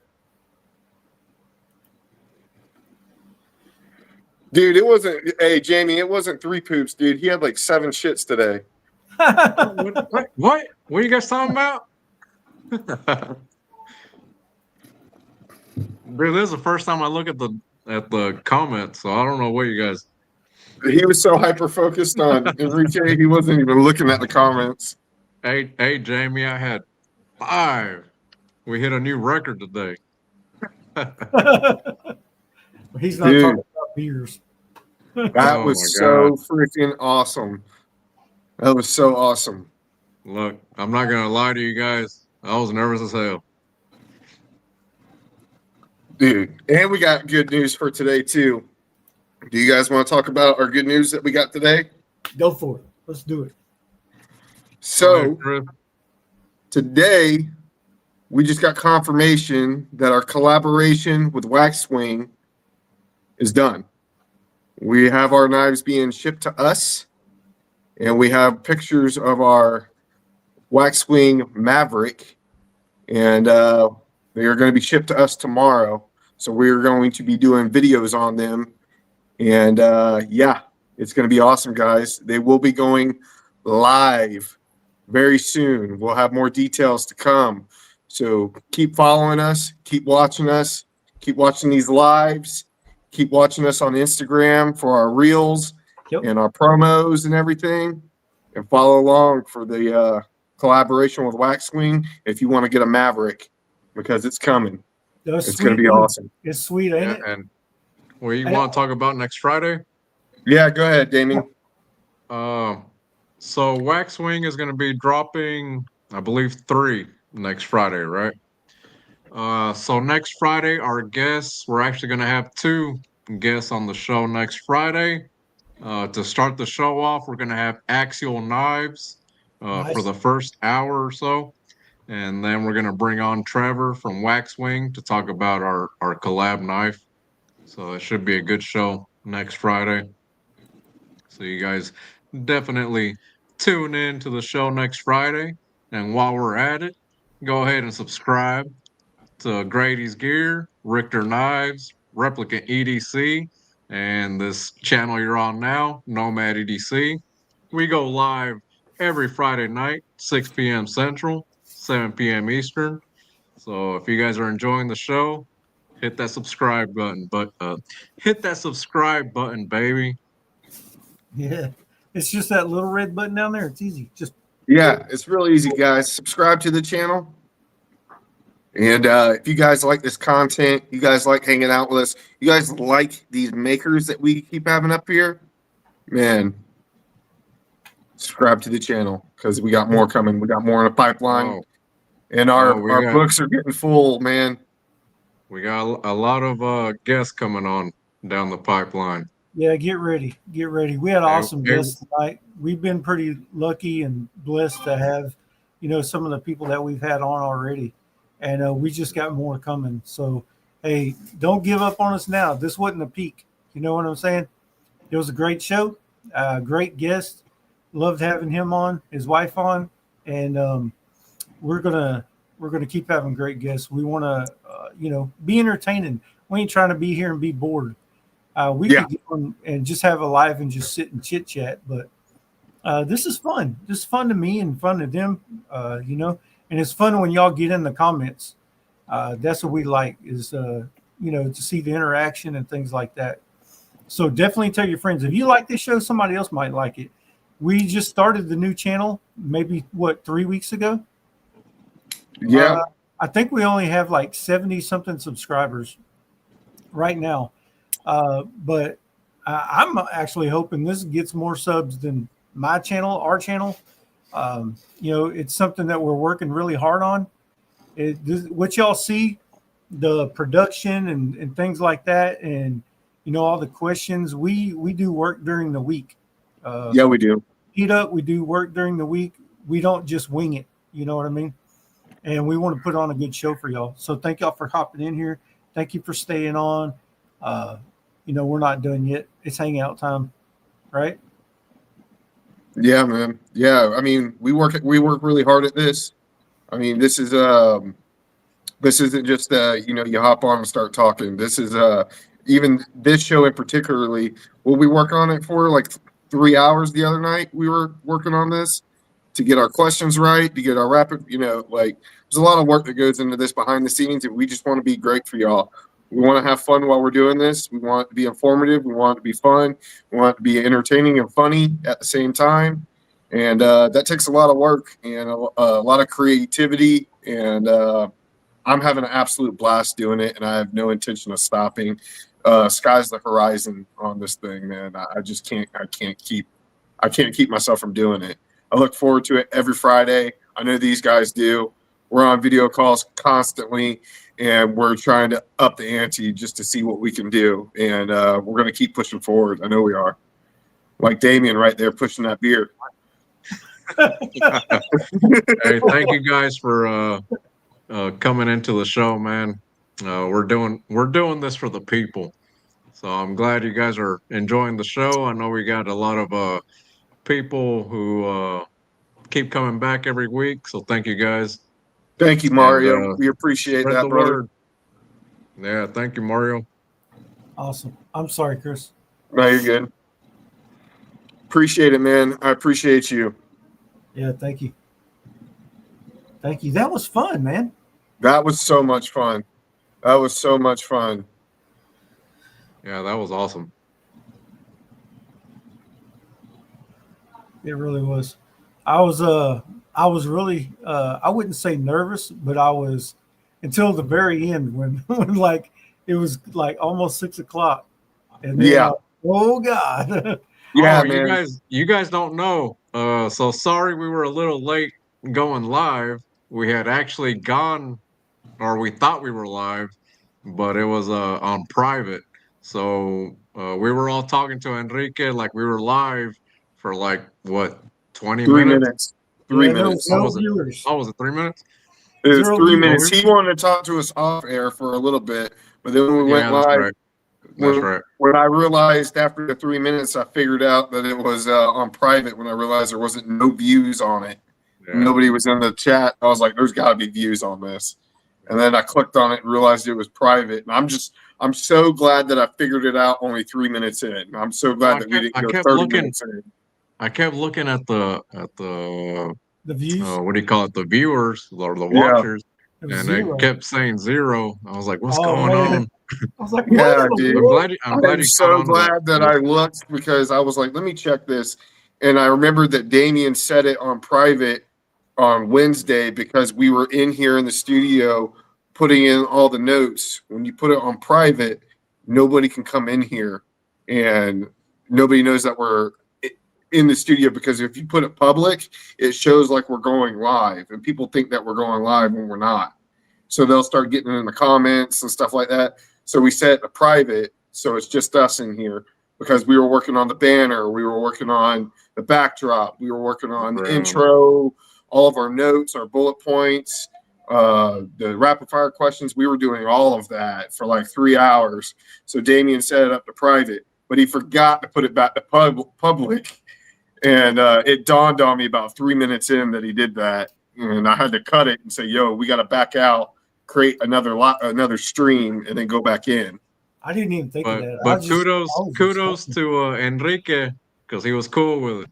We're like, Yeah. damn, we're sorry, Enrique. We got to back out. We got to send you another link, this and that. I But was so he was worried that cool he with was it. going to be like, no, I'm out. Like, I was so Yeah. worried. I was like, damn it, our biggest guest, and we got this going on. Well, yeah, he I'm was cool glad that about you it. like it, man. I'm glad that you like it. Mike worked really hard on that. Sweet. So, hey, second hour of the show, right? No, almost third. Almost Yeah. the third hour of the show. So we haven't even done a pocket dump yet. Damien, you want to do one? Oh, yeah, sure. Cool. I'll blow you up. So what we got? What we got? Left pocket. We got the Lil Willie from 6G Hardware. Love this little thing. It is all USA made. You guys hit up 6ghardware.com. He makes pry bars. He makes lanyard beads. Awesome dude. You guys go check him out. 6ghardware.com. I got a Woobin PL01. Awesome little pen light.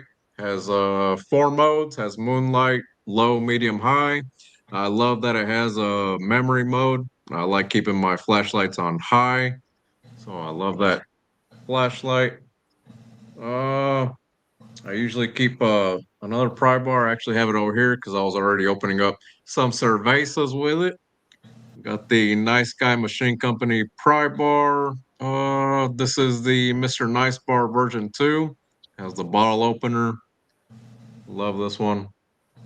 Always keep this one in my back pocket. Right pocket. Carrying the Rustic Heirloom Hitchhiker. They changed their name to Wilder Goods now, but this is an OG Rustic Heirloom one. This is actually Pueblo Brown. That's probably my favorite wallet of all time. And the knife for today, I'm carrying it in a Cowboy Knives leather slip with the pocket clip on it. This is in green. And in the slip, I'm carrying this beauty right here. And this was actually gifted to me by Adventurer 1971. So you guys go and give him a follow on Instagram and YouTube. Awesome dude. He actually gifted me this. Nice. And this is the Gateway Barlow from Jack Wolf Knives. I'm really loving this knife. And since it was gifted to me by Adventurer, this one will never leave the collection. So thank you. Shout out to Adventurer 1971, man. Thank you for the gift, brother. I owe you one, man. On the wrist, it's Casio G-Shock with the digital face. And that's it for me, guys. That's all I got. Sweet. Chris, you want to go? Yeah. I'm carrying my Sabenza 31 small with the black micarta in single blade. Really cool knife. Love this thing. It'll never leave. Absolutely love it. That's in my right pocket. I'm carrying my Lynch Northwest All Access Pass pry bar. I think this is the Eddy version with the engravings right here. This is in sand washed titanium. Love the deep carry pocket clip. Then I'm carrying my GEC 44 Buffalo Jack. Love it. Love it. Love the clip point blade. Awesome knife. 44 sweet, dude. Yeah, buddy. Love this knife. It's real life, man. It's in your pocket. Oh, yeah. That's awesome. And then in my left ass cheek, I got Open Sea Leather Topsider Mini in Cognac. This is the Carry Commission exclusive. This one's super thin. Love it. I like it because I like the back pocket carry, and this doesn't throw out my ass or my back whenever I'm sitting down. Super minimalist wallet, love it. And that's what I'm carrying. Sweet. I got Copenhagen. Also got the Spyderco. Golly, the Warncliffe. What do you call it? What is this thing? Freaking Spyderco. Spyderco. It's not in Delica. Delica. Why can't I say Delica? Delica K390. Probably my favorite steel. This thing just stays sharp. I love it. Great utility blade. Great ergos. I dig it. And then I've got the Open Sea leather topsider. I forget what, I think it's chestnut. Might be chestnut. Nice patina on it. You see it getting black right here. Black all right here. Shiny. Love that thing. Do it for Dale. Do it for Dale. Zippo. I just put some. So you got fire. Then I got this one. I've been carrying this in a while now, but this is the Big Idea Design Mini Bolt Action, and it's pretty small. You know, put it in my pocket and it's not taking up too much room. And I always got a pen on me. I write all day long. I probably use my pen more than I do my knife. I got the Pineapple Raylight Mini, right? Damien gifted this one to me. This is a Stonewash titanium. I really like this one. Nice pocket clip, great retention on it, great size. I wouldn't want anything thicker than this, you know, poking out of your pocket, stuff like that. This is about just the right size. And then for a slip joint, I've got a natural leather with brown stitching with the cowboy on it. And inside of here is the GC 99 in Stag, the Wall Street. Unexcelled Northfield version. You got the long pull swedge, big old long swedge. Look at that cut swedge, spear point. And look at these Stag on that dude. Love that Stag, dude. There ain't no fat Stag here. That's how I like them right there. So really nice size, locks up really good. No blade play. I really love this thing. That's about all I got. Hey man, how'd that happen? What have I done here? There you go. Thank you.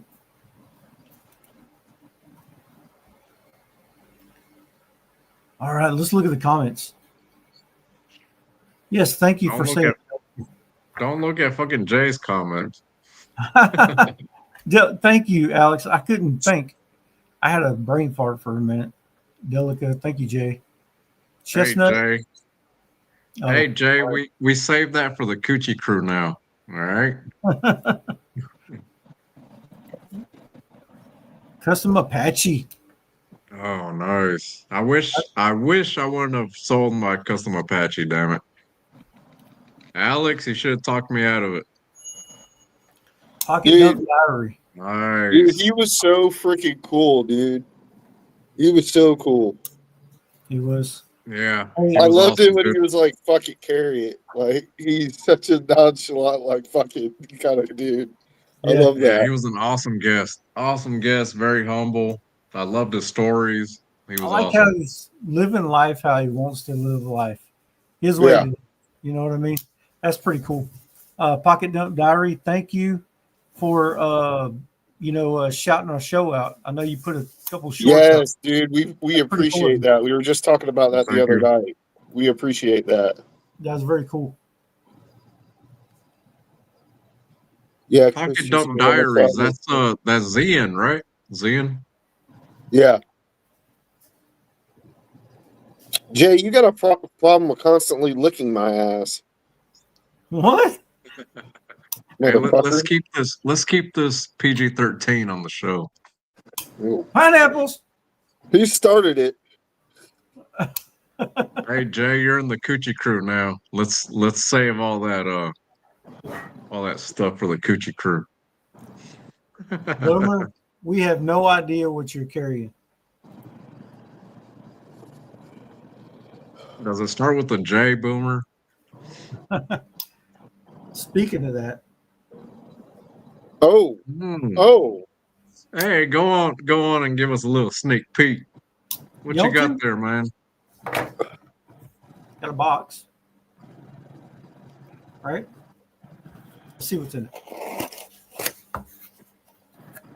All right. What do y'all know about this? This one is not out yet. This will be out next Friday. Right? So expect a video out on my channel. I might even post it on this channel. Y'all can probably look at it on both channels. And matter of fact, I will. I'll post it on both channels. That way y'all can see it. But let's open this up and I'll show you what's in here. New release from Jack Wolf Knives. It is a slip joint. So you slip joint fellers, I got something to show y'all. Let's see. 80s camo carbon, equal in with a spear point blade. Oh, nice walk and talk. And the long pull. That's beautiful. You got the propeller shield. Look at the colors in that. You got like a lime green, a yellow, a orange, a blue. I think this one has a little more pink in it on the other side.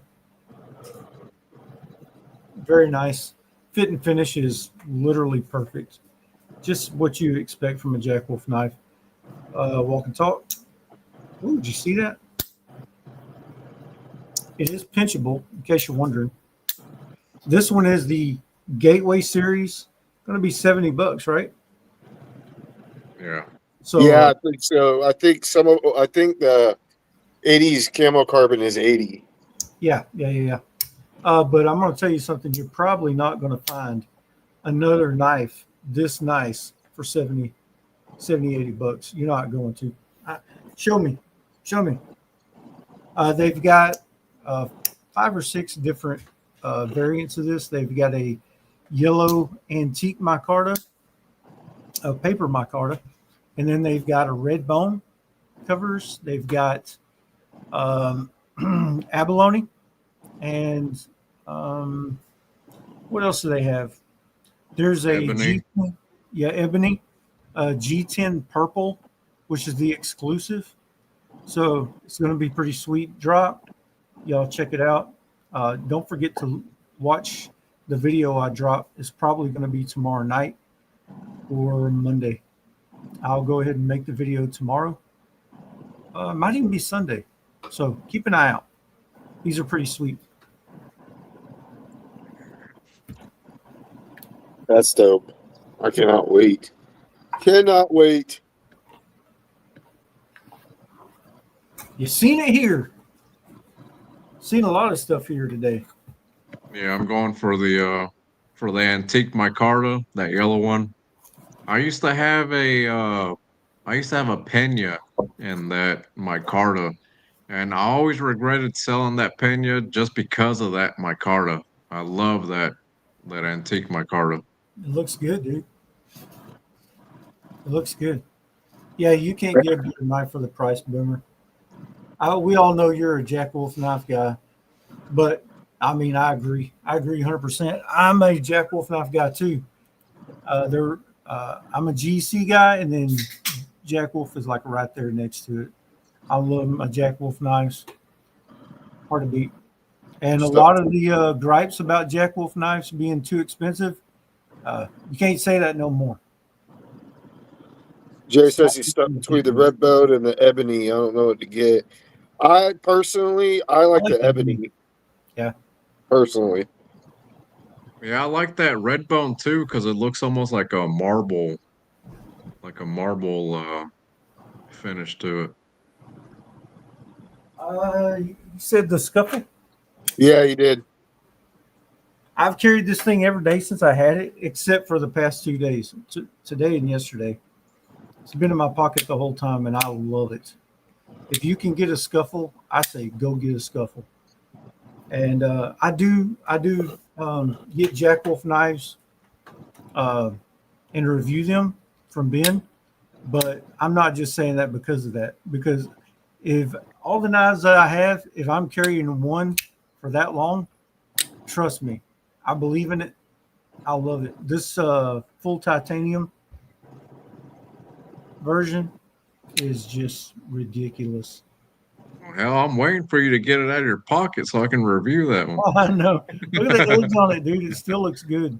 I've been using the heck out of it. The S90V, it is still sharp, razor sharp. Crazy good action. Do a reverse flick. I think you can even do a thumb flick with it. Let me see if I can do it. Yep. Drop shutty. Love it. Love it. Why do I keep hitting that button? I don't know. Says Mike, can I see the GEC side by sides? He said don't drop it. The GC what? Side by sides. I think he wants to know for the Eagle End and the 35. I'll show you real quick. Let me take it back out of the box. I already put it up, but give me a second. It is very similar. I'll tell you that. Let me get my 35 and I'll show you.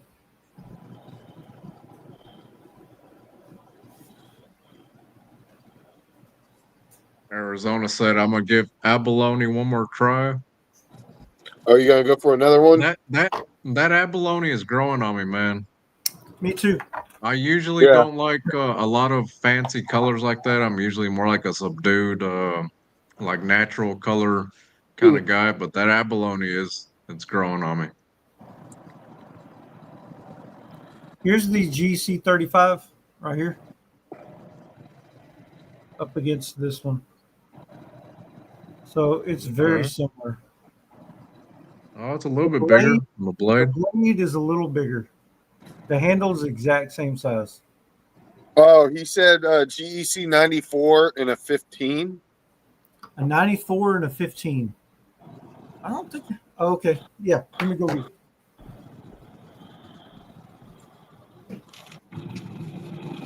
Hey, we got David in the house. Oh, what's going on, David? Hey, bud. 94 to 15. I mean,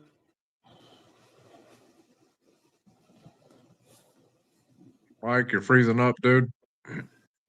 Mike. I'm here. As soon as I minimize it, then he goes. So let me open the blades real quick. I'll show you. It's the 94 is a little bit smaller. Not by much. If you can carry a 15, you can carry a 94. It won't bother you. It's small, but it's right on the edge of not too small. If that makes sense.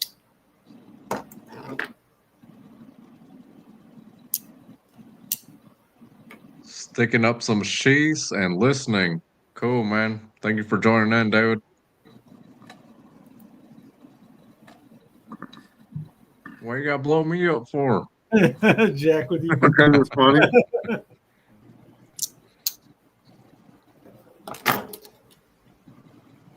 We got 20 people up in this dude.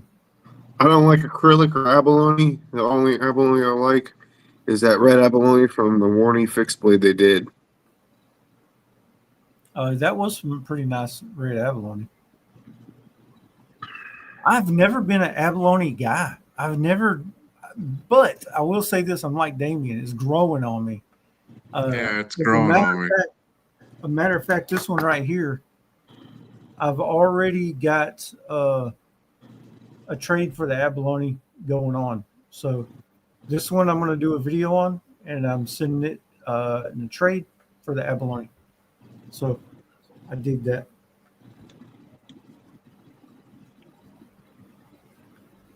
Where we at? That 80s carbon, that must be a really big seller for them because they keep doing it.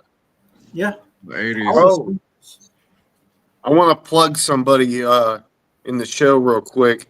If y'all want some custom work done, check out RDS Wood Turning on Instagram. Yes, yes.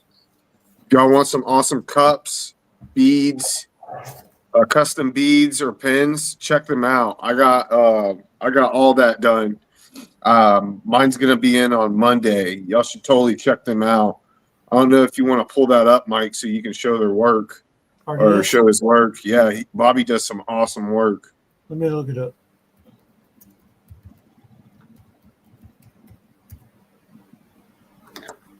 Let me see here. Is he only on Instagram? Yeah. Well, he has a YouTube. Let's look here.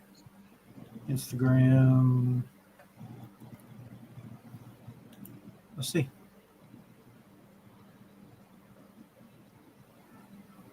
Here we go. Let me. What is that? Oh, YouTube. Okay. Here we go.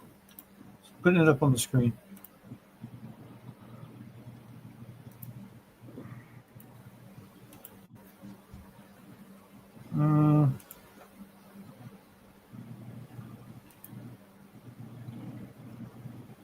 You see it? Yeah. Yeah. Here we go. So check that cup out, that Milwaukee cup. We can't see it. Hold on, I got you. Why is it not showing? Oh, it's because, hold on, I know why. Sorry, y'all. It changed the way you do it, so I keep doing it the old way. Should be able to see it now. Yep. There we go. All right. Yeah. So you see, they got the cup, that Milwaukee cup. That's shiny. Yeah, that's the acrylic. So he's got custom ink pin and lanyard beads. You see that pin with the beads matching? Yeah. More cups. Look at that case mug. Oh, I like the Yeah. mug. Yeah. Christmas ornaments. Look at there. Yeah, Is that a man. mug or a tumbler? I got a tumbler. Okay, yeah, it's a tumbler. Let's see. Look at the beads. Damn, I might hit him I up got- for a coffee tumbler. I got a bunch of Nomad EDC beads. Check this out.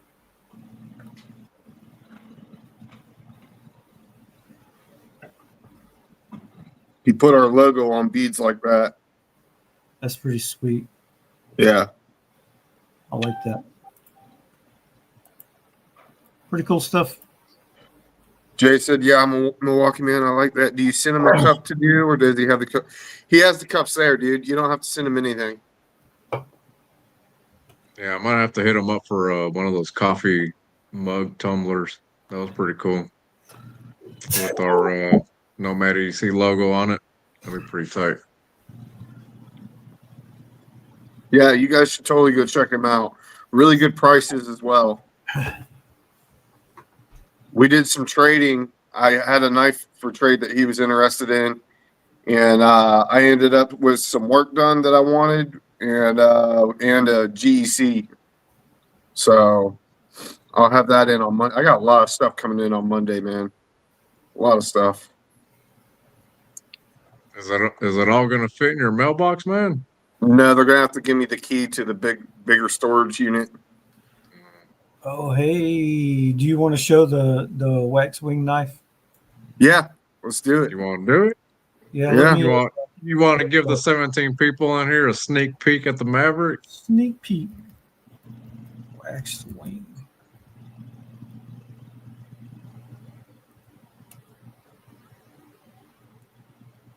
see here. See if I can find it.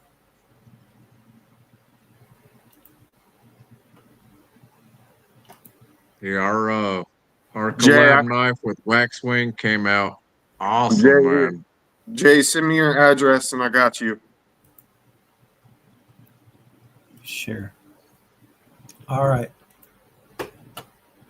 So where are you? Where are you? I have to go to. Here it is. The Maverick. $125. Thin stock, full flat ground, and acute edge make for no nonsense option for your daily carry. Maverick's collaboratory effort with the folks at Nomad EDC, featuring an angular Warncliffe, multi-layer G10 scales. Look at the G10 on that. I like how he done the flats. Oh yeah. Oh, it's yeah. cool. Yeah, Nitro I V. love that design. That design on the scales that he did. Oh yeah, I love Nitro that. V stainless steel, 6.5-inch overall length, 2 3/4 cutting edge, 1/16 inch thick, full flat ground, and it's thin. Trust me. Removable scales for easy cleaning and a belt satin finish. I love this thing, man. I love the way it turned out. And you can't see it on here, but our logo is on the other side of the knife. Oh yeah. So the skull with the cap on is on the other side of the knife. Very sweet. 20-year guarantee. Oh, USA made. Yep. for For 125, guys. For 125, you're getting a handmade, USA made, custom fixie. That thing is Yes. awesome. And we're gonna be going live next Friday. Yep. Yeah, and like I said, we're gonna have him on next Friday along with Axial Knives. Axial Knives will be on for the first hour or so, and then we're gonna bring Trevor on from Waxwing to talk about the collab. You're going to want to get this one. Trust me. You especially want the first one because I guarantee you this is not the last collab we do. Oh yeah. You guys definitely want to get in on this. It's gonna be sick. I can't wait until I get it in hand. Yeah, you're not going to have to worry about fit and finish. You're not going to have to worry about any of that stuff. That thing is sweet, custom made knife by hand. And it also comes with a Kydex sheath and a what do they call it? A belt. Soft What do they loops. call it? Soft loop. It comes with the soft loop. Hey, we got another subscriber. Cool. That is cool.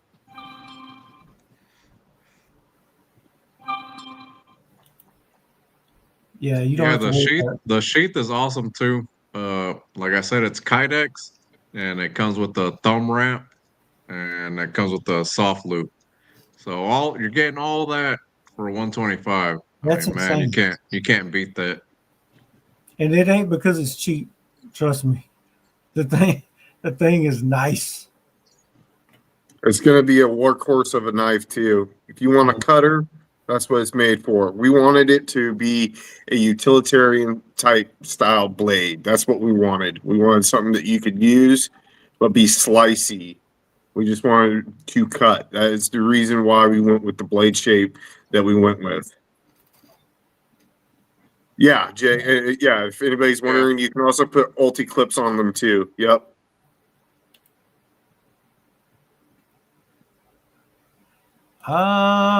He didn't say what was his favorite blade shape, but he said a clip point over a Warncliffe. Warncliffe. Warncliffe.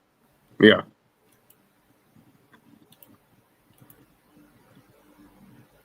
Yeah, I'm pretty excited about that wax wing knife. And we called it the Maverick because duh. Top Gun. You Yeah. guys know. If you guys have been following us, you guys know why we call it the Maverick. Yeah, If you know, you know. It's classified. I could tell you, but then I have to kill you.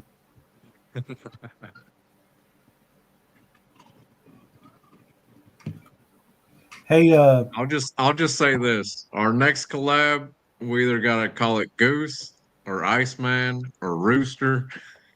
Yeah.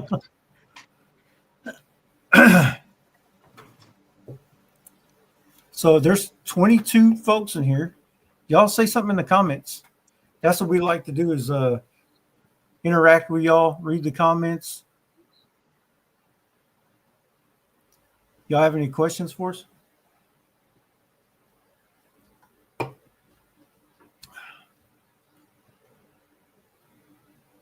I gotta make fun of Damien in the comments.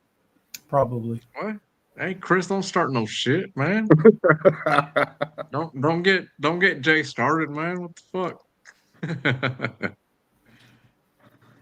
Look at that Take pretty me bald off. head. Look at that pretty bald head. Hey, I just shaved it the other day for you, man. Yeah.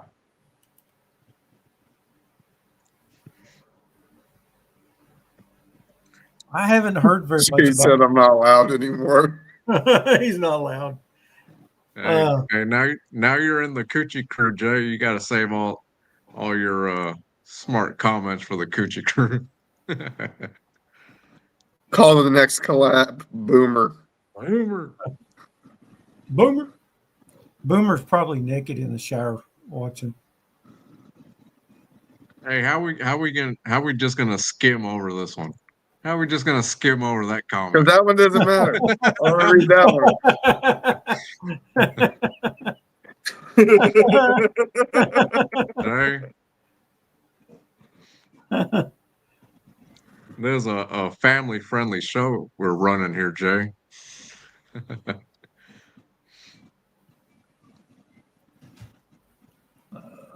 The Barlows, the Case Barlows, the new ones, the Crossroads. I haven't seen a YouTube video on that yet. There's probably some out there, but I'm kind of waiting to see. Are they going to be good fit and finish? Because there's a couple. I saw somebody drop a video on it. I believe it was Pete. I believe it was Jersey Knife Guy. I know that I seen video. One on Facebook that was pretty. Oh no, you know who it was? It was Georgia Adventurer. I believe he had one.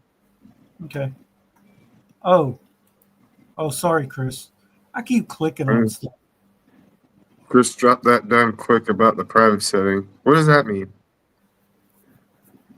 Oh, I guess when we were having issues with Pena earlier. Pena? Oh, yeah. No, I'm just glad I figured that. I'm glad that we caught that. I'm glad that we weren't like 30 minutes in before we realized that it was private. All right. That freaking was scaring the crap out of me because I was like, why don't we have any viewers? Yeah. Yeah, I'm glad. I know if I saw it, I know he saw it.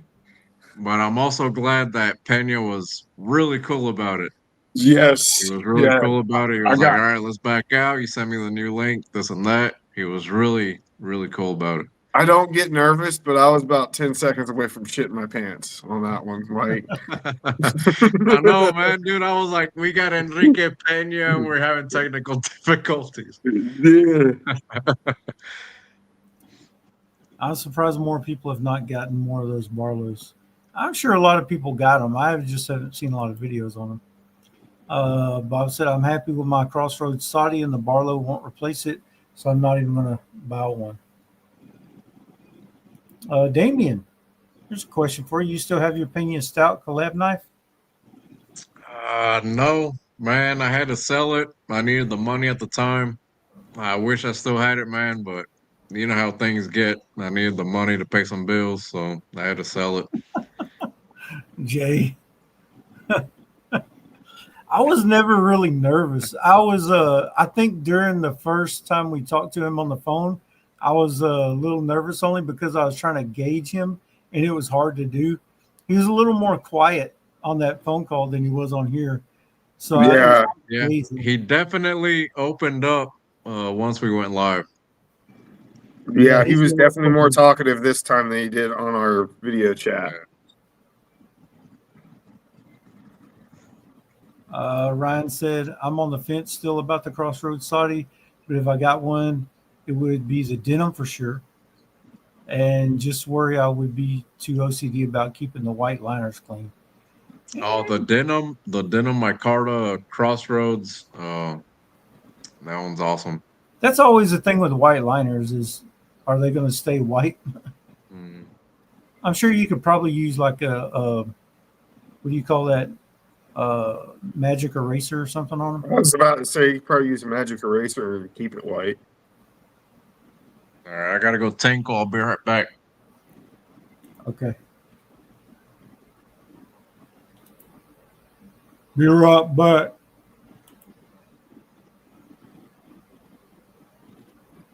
Let me see the comments. Hey, oh, I'm sorry. Click. There you go. He knows what he's doing. He's been in the industry for a while. That was it his first interview, just his first live. Yeah, you're right. True. Yeah. Bob says that's just teeners. Yeah. Just teeners. Magic eraser works great. Yeah, it's just character. What are you guys carrying today? Shout it off in the comments. Heck What are yeah, all you Pena. guys carrying? We want to know what you got in your pockets. What'd you buy? What you got coming in? Shoot it on down there. Yeah, do you guys got anything cool coming in that you bought? Jay said I forgot to sharpen that Barlow. I was so excited for the interview. Oh man, you forgot to sharpen that 15? Oh, dude, that copper lock looks good, Bob. It's a good one. That Warncliffe, she's a sweetie. I seen your video on that. Yeah, the whiskey barrel. Sweet, dude. Very sweet. I think I Yeah, commented. you send that 15 over my way, man. He said, when y'all go to Blade and meet those slip joint makers, they're so cool. Oh, dude, I can't wait. Can't wait. I think it's pretty neat how every guest we've had on here has been really cool people. You Oh know? yeah. We've been very lucky and very fortunate, man, to have the guests that we've had. They've all been really awesome. It's been fantastic, man. Really humble guys. I love the Rough Rider half hawk. I love it. In carbon, there you go. Rough Rider makes a damn good knife, man. I know it's a Chinese made and this and that, but that's a damn good knife. Ow. Jody said, I got my Simcut Sash. How do you say that? Help me out here. Chassis. Sashi? Sha. Levi said, I got my Rosewood Primo jack in my pocket that's fixing to go to Chris here soon. Yeah, he sent me to check out.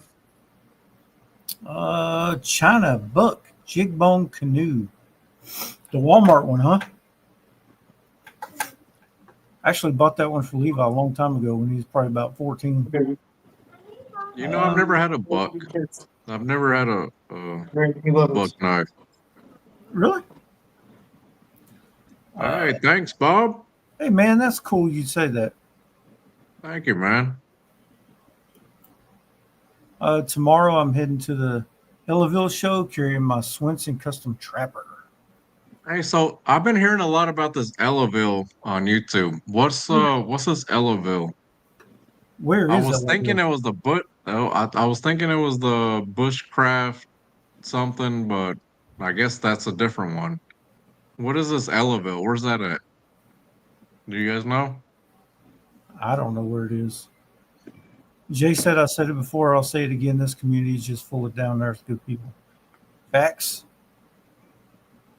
Oh, it's named after a town in Texas. Okay. Levi, he said, I remember that book. Yeah. Jody said, also on Wednesday, I ordered the new Rosecrafts Cumberland River Coke bottle and toasted bone. I haven't seen that one. Cumberland River. Toasted bone. That sounds interesting. Toasted bone. Jay said, I got my 86 smooth white bone But I'm about to go get my 88 Beaver out so I can carry it tomorrow at work. Well, praise That the Lord. 88 was nice, man. Oh, yeah. We're going to have to do some trading, Jay. Hey Jay, you got a lot of options over there. I want that. I want that. Hey, Jay. Me and you got to talk about that 15, bro. Hey Jay, we need to talk about that silver bullet you got. Oh, that show's in Georgia. Oh, in Georgia. I know. I was watching a video this morning on Georgia Adventurer. He said he was going to go to that Ellaville, but I've never heard of that Ellaville, so I don't know what show it is. Is it like an indoor knife show, or is it like an outdoor knife show?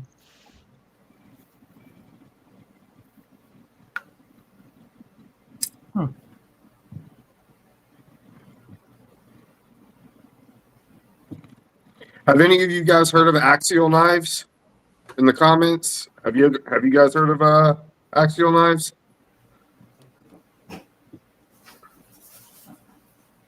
I'd love to get Georgia Adventurer on the show, man. I really enjoy his videos. I like the guy. I'd really like to get him on the show. Hey Jay, no rush, dude. I was just messing with you. No rush. You hold on to it for a while.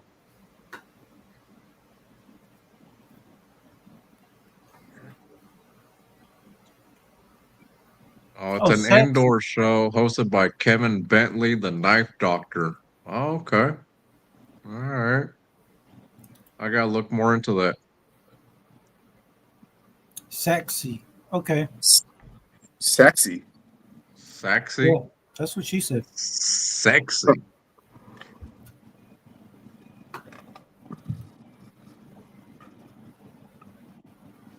Okay. Ryan said Randy is the man.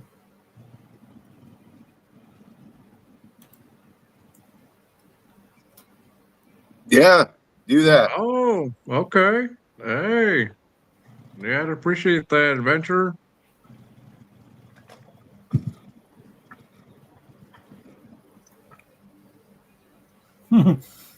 Tom said, Damien, you said tinkle, and I never owned a book. What? You said the word tinkle, and you never owned a book. I've heard the name Axial, but haven't looked into them. So they're an American-made OTF knife company. They make some pretty cool knives. I'll show you. I'll show you guys one of them. I actually have one of them.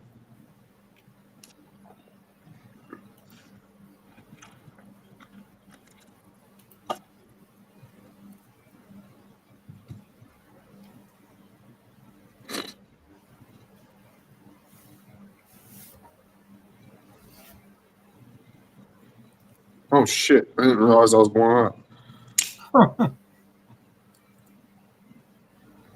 I fired out of there.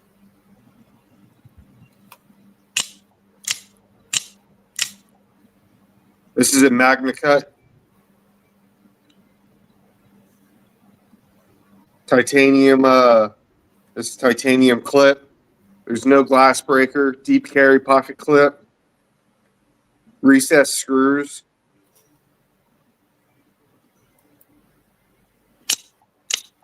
Really good switch. This is called their shift model. You can see the American flag right here. This is USA made. Really awesome knife. I love this knife.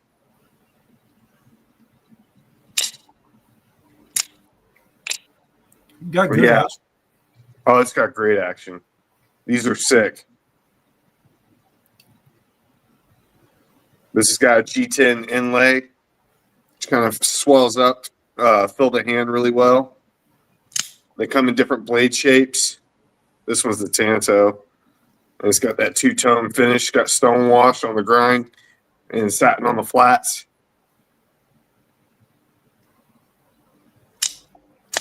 So those are going to be the guys that are on next week. They've done knife collaborations with Zach in the Wild. If you guys are familiar with him, he used to work for Blade HQ with Ben Banters. They did a collaboration with him.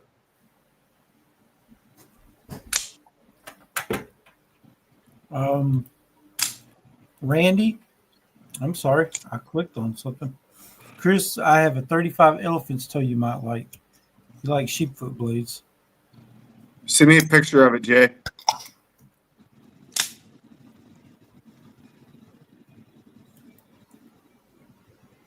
George Adventure would be a great one to have on the show. He's a great guy. Yeah, he's a good friend of mine. I like Randy. He's cool. Yeah, he looks like a really great guy. I really enjoy his videos. Yeah. Well, I mean, swells in your hand, not handle. My bad. Swells in your handle. Swells in your hand, like Damien likes. You see, Chris, we're trying to keep this family friendly over here.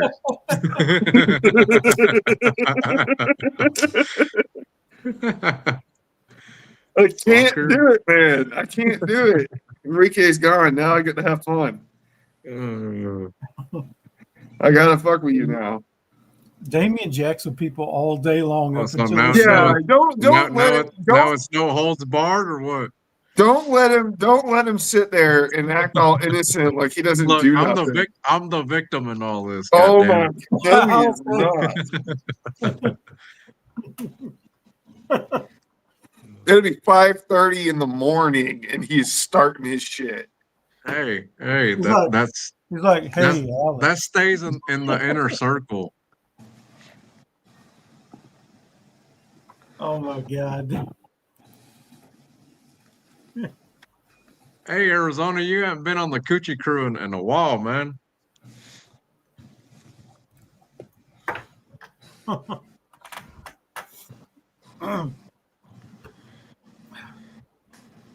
I put all this stuff back in my pocket.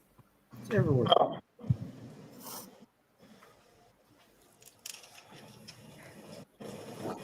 Dude, that's it's exciting that we Jay, just that's finished just inappropriate, Jay. that. What do you say? What do you say? Yeah. Oh my God. Mike's like, I can't I'm read not, that out loud. I'm not even going to put that up there. It's pretty neat that I was at work all day long and thinking about, man, tonight's show's going to be awesome. Tonight's show's going to be awesome. And it's been like this all day long. I've been an emotional mess. I've been an emotional mess. Oh, have you been on an emotional roller coaster all day? Yeah, I have, man. I was like, oh, You want to God. talk about it, buddy? Yeah. I think what you need is a tequila shot. All started back in Huntsville, Texas, 1979. I came out screaming. Hey, go on and lay it on us, Mike. Lay it on us. Therapy session. You don't want my therapy. you don't want my problems, man. Can't. It's hilarious. Jay said sometimes he don't know where the line is. Dude, I loved hearing his story about the taco truck and stuff like that. Oh man, I know that might have been my favorite part. I'm intrigued by that whole freaking taco truck thing. I don't know what it is about the taco truck, but I know that if I was there, I'd be beeline straight to the dang taco truck. He teased us with the whole Nomad EDC cornhole. Watch me next week start making boards with our logo on it and shit. Dude, yeah, he thinks we're joking. Hey, We'll be out there hey, doing cornhole. I'm gonna come into Atlanta Blaze Show holding the damn cornhole boards and underneath my arms. Enrique said it was okay. Well, yeah. Well, he said he's gonna have some singers and stuff like that. So hell, you never know. He might turn into a whole like festival. There Maybe at, you should sing, show. do some karaoke. Yeah, he has enough beers. He would. He'd get up there and start He don't need singing. no beers, man. He does Hey. karaoke every day, like 6 in the morning. Hey, He does. that stays in the coochie crew, man. Man, we get off this And coochie thing. Hey, the public audience doesn't want to know about me singing at 5 o'clock in the Yes, morning, they man. do. There's 15 I mean, people. All really, y'all is that the want worst to thing know that they've heard about about you doing? all of y'all want to know about Damien's shenanigans. Put it down in the comments. Let him know. He don't think you want to Mike, know. what are you doing? I'm just trying to show you the truth. So this, for people who don't know, this Coochie Crew is a chat that we have on Instagram.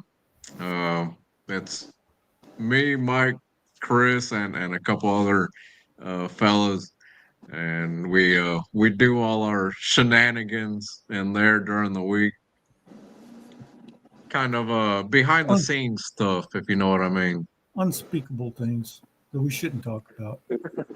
We really should. Some of it we don't talk about.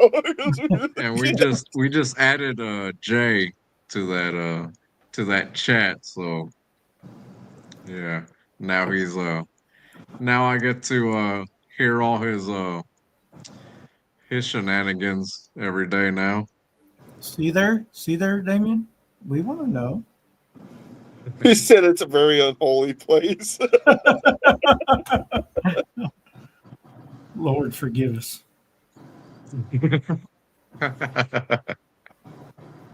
Very respectable gentleman. What group are you in? Yeah, that's maybe why he ain't talked to us in a while. Yeah, He's thinking about another chat. Arizona's in the chat. Jay's in the chat. Hey, you know who hasn't been on the live right now is Pete. Where the hell's Pete at? Yeah.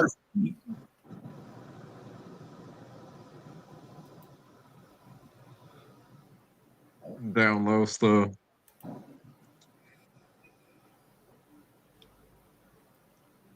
Where are we at? Yeah, we haven't seen much of Pete lately.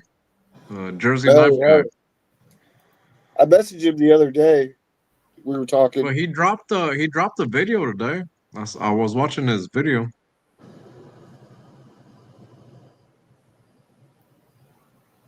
Really? Oh, yeah, he did drop a video. I didn't get to watch it. I don't watch near as much as I want to. I was watching Pete's video, I think yesterday, and JC mounting a jar, got together with a custom slip joint maker, and they made him a sod buster, a custom sod buster that they gifted Pete. And that thing looks sweet. Wait, Chris, don't start that. Chris, what?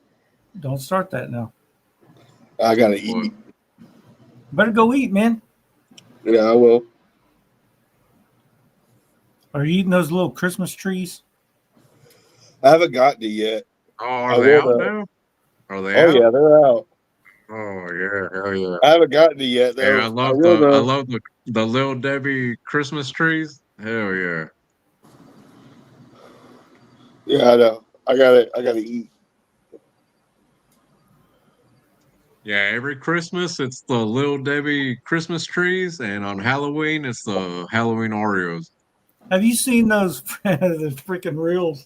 And they got those tins of Christmas cookies, but then they show that they're made in India, and then they start showing how they make them in India, like their bare feet and shit. Oh damn! No, I haven't seen that. I don't think I want to see They that. turn it over and it shows made in India, and then they start showing all the crap they're doing in India, making food. Damn. You're like, oh no, I didn't want. Damn, I like those. I like those cookies too, man. No, the ones that come in the tin.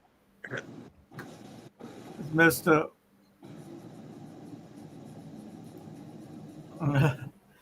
Chris, what kind of snacks you got? I got pizza, bro. Pizza. Damn, you always got pizza. Yeah, bro. From where? From where? Papa John's? Yeah, bro. You know it. Hey, what kind of toppings, man? I got Pineapple? barbecue chicken pizza and I got Philly Oh. cheesesteak. No Oh, pineapple? shit, you changed it up. Usually you're just a pepperoni kind of guy. All Well, right. that's not me. That's for my kids. But I told my kids today, I was like, I'm getting exotic because I'm tired of freaking pepperoni. My man said exotic. I said we're going a little bit more My exotic man said today. exotic. You think you're eating butter cookies, you're eating toe jam cookies. Yeah, dude. Doo kitchen. That's what that guy says. Welcome to another Yeah. episode of Doo Kitchen. Cracks me up. Pepperonis. Well, I could eat me some pizza right now. Right now. Yeah, no, it does sound good, don't it? It does, man. I'm snackish right now. I'm not starving like I need a meal, but I need a snack. I just ate 2 cookies. It didn't do nothing to me. Yeah, I wish I would have bought some of them Japanese peanuts that I like. I thought about it, but I was like, nah, I want to get home. Damn it, I should have stopped and got some Japanese peanuts. I ain't never ate them. You ain't never had them? No. I'm gonna have to send you some, man. What's so Japanese It, about them? it'll change your life. I What don't know, flavor? man. They call them Japanese peanuts, but you can only find them in Mexican stores. So go figure. So what's the flavor of them? Um, well, now they have different flavors, but I'm gonna have to send you some. Now they got some with like chili lime flavor, I like chili but lime. but I like the original. I'm gonna have to send you some. What's those? You ever get those? I guess they're not chips. What the heck are they called? They're like round pinwheel things or whatever, and they got chili lime all over them. You find them in Oh, like the Mexican yeah, stores. I've seen them. I'm not the What are they biggest fan called? of them. I like them. I'd much rather have like chicharrones Yeah, I like those or too. Though. like cracklins, Yeah, or what do you guys call them in English? Pork skins. you know English. What are you talking about? Jay said my mom makes them, but damn, do they make your stomach hurt if you eat too many? She Mm. makes what? Those what do you call them cookies? The sugar cookies or whatever they are. Oh, No what bake. are they like? Shortbread? Shortbread cookies? They might be shortbread, no bake, something or other thing and stuff and whatnot, and doodads and stuff. I don't know what they're called. Those peanut butter and oatmeal no bake that Walmart sells are amazing. Hey, Mike, have you ever had cornflake cookies? Can't say that I have. Here's my problem. I've been diabetic for about 10 years, Oh, so that's right. Yeah. those cookies I just ate they're like no sugar added or something. So I'll only eat like 2. Yeah. So I don't get I've tried no sugar cookies before. I forgot the name of the brand, but they're actually really fucking good. But they're higher. They don't have sugar, but they're higher in fat. I don't care about no fat. Yeah. But I'll eat some. What about them cinnamon sticks? What about them? Cinnamon sticks. Need them Splenda cookies. Man, if you eat too You got many of there, those, Chris? bro, What you got there, Chris? Come on, take a bite, baby. Come on. Yeah, you got some of that garlic sauce there with you, man. don't be weird Can we about watch it. you dip it? Don't be weird about Yeah, it. that's right. That's right. I know you could have Pineapple, taken a bigger bite than that, man. pineapples. You're such a fucking weird motherfucker.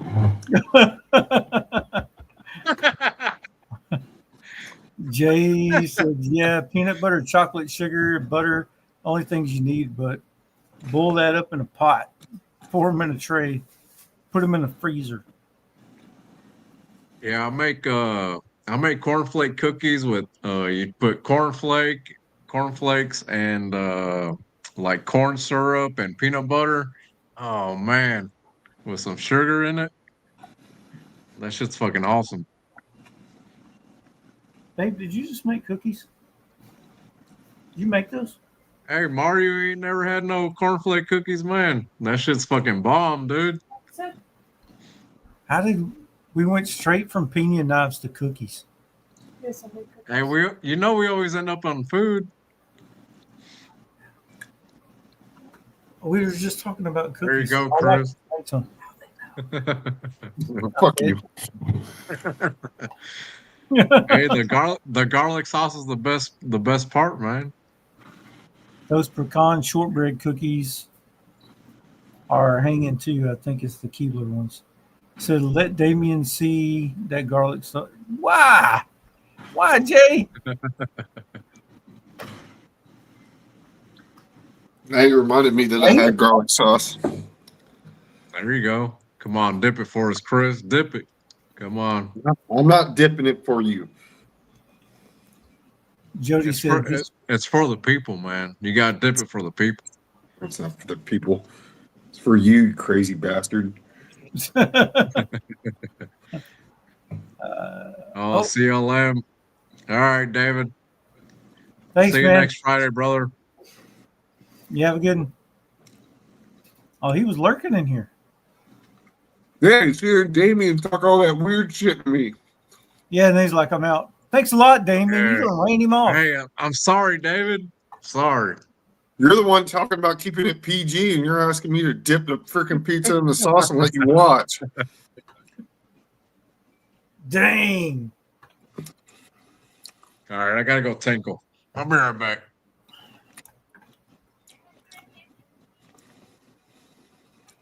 Good Lord. Be right back. Tinkle, blueberry beer. No wonder that guy said this is a man beer.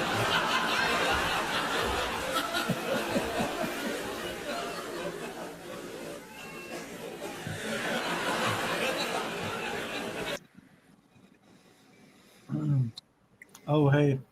When he comes back, let's all just look at him. Okay. Hold on. Let's see if this. Yeah, we'll do that when he comes back. Just go.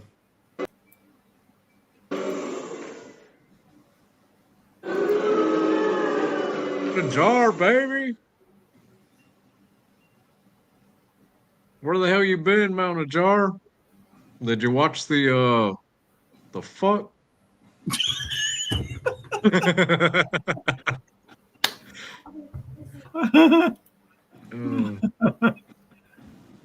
Mount a Jar, did you see the interview, man? Did you see the interview with Don Enrique?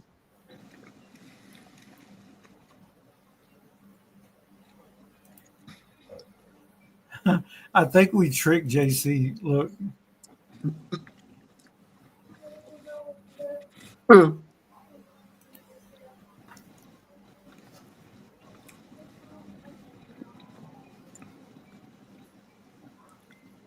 right, cool.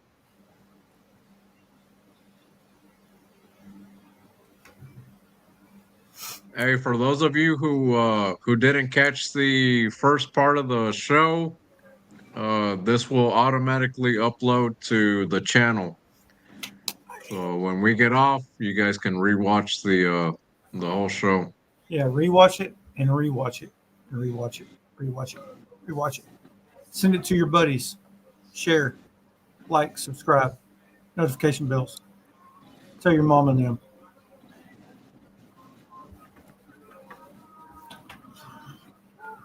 Has anybody even told their mom and them about this show?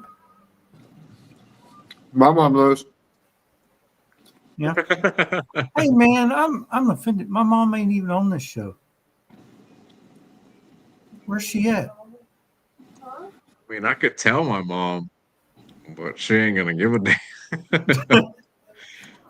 My mom asked me about the show this morning.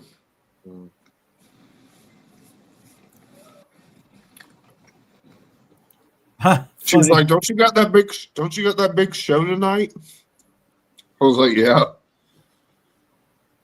My mom likes Erica's Yeah, EDC. we need to get Erica's EDC on here.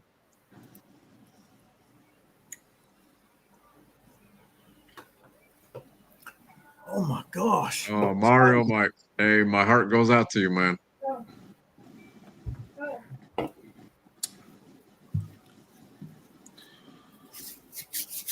Yeah, for sure, man.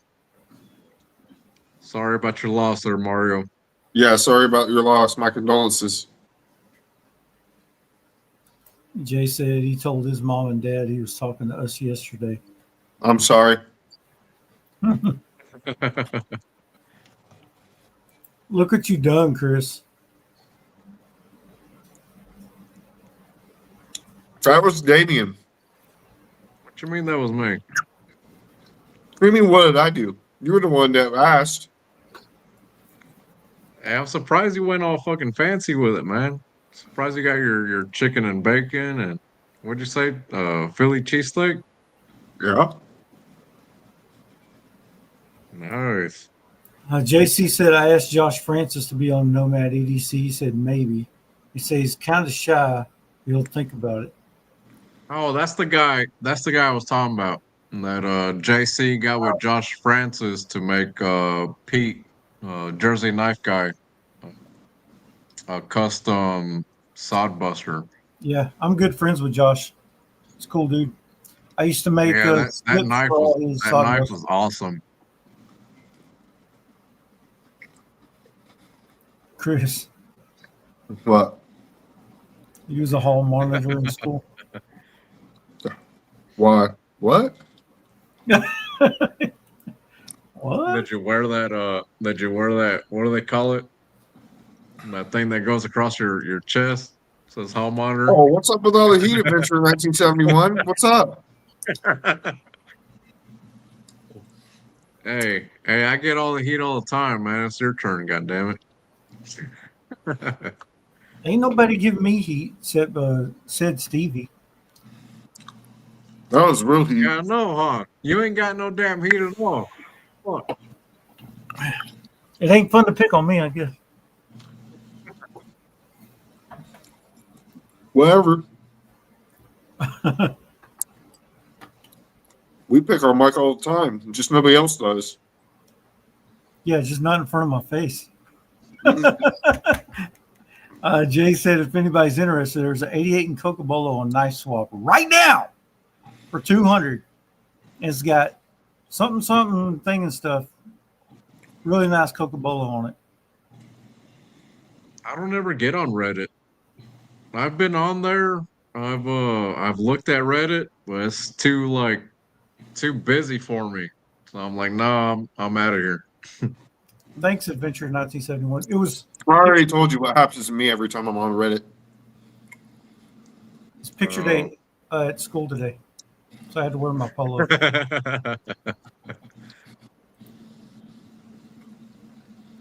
What happens to you, Chris, when you get on Reddit? Nothing.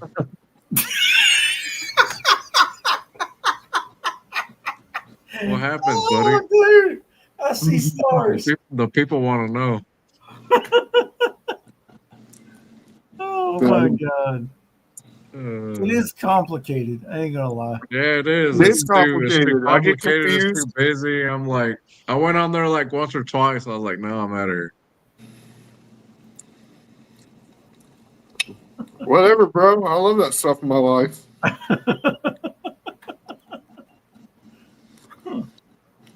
Oh my gosh. It makes me happy, Jay.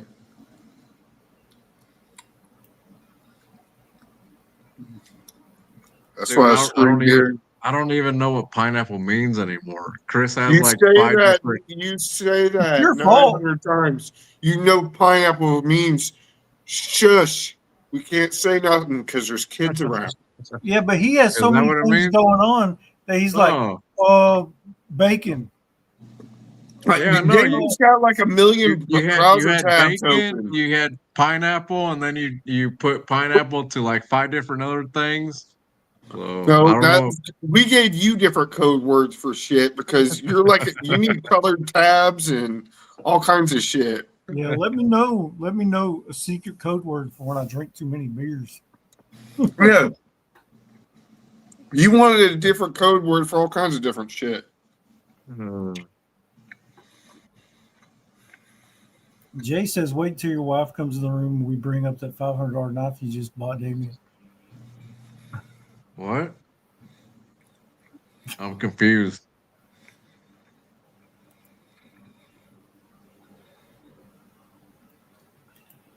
Someone at work asked me today why I block Reddit on the internet. I was like, you're seriously asking why something is blocked at a school?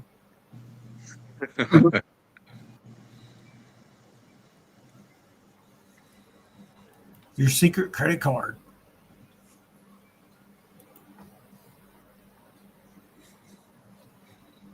There's your one.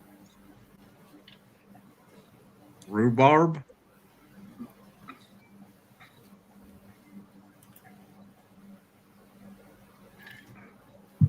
Yeah, we still got 14 people on the watching this show. You guys sound off in the chat. Let us know you're here. 3 hours in. Pretty good. That's, oh my God, I'm clicking stuff. Hey, we got Big Fish in the house. What's up, Big Fish? What up, bro?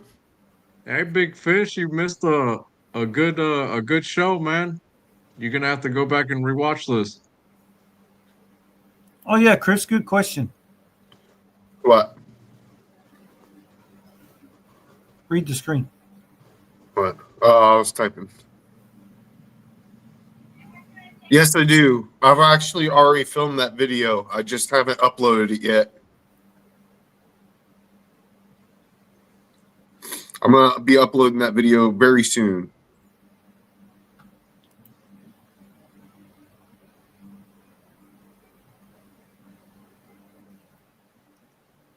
He said he was trying to read up on some mistakes.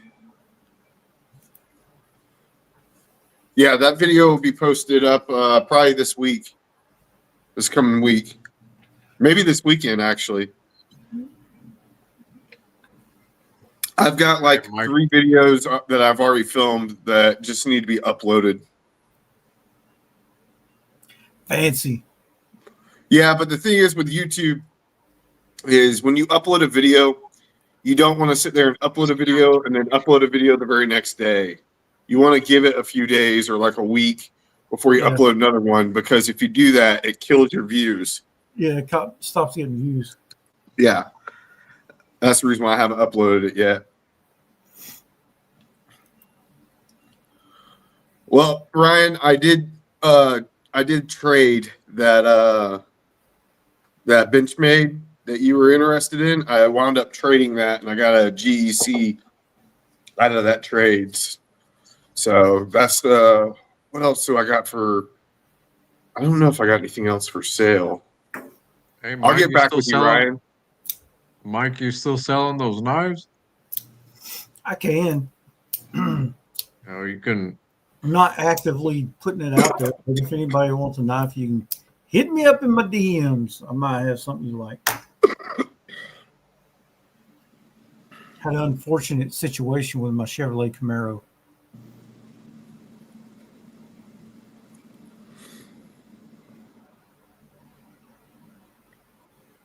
Ryan got some vintage case.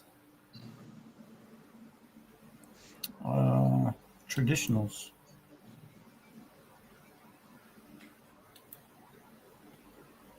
How much money you got, Ryan? About $1,000. Damn, What kind of trade value are you looking at? Are you looking for like GECs or what?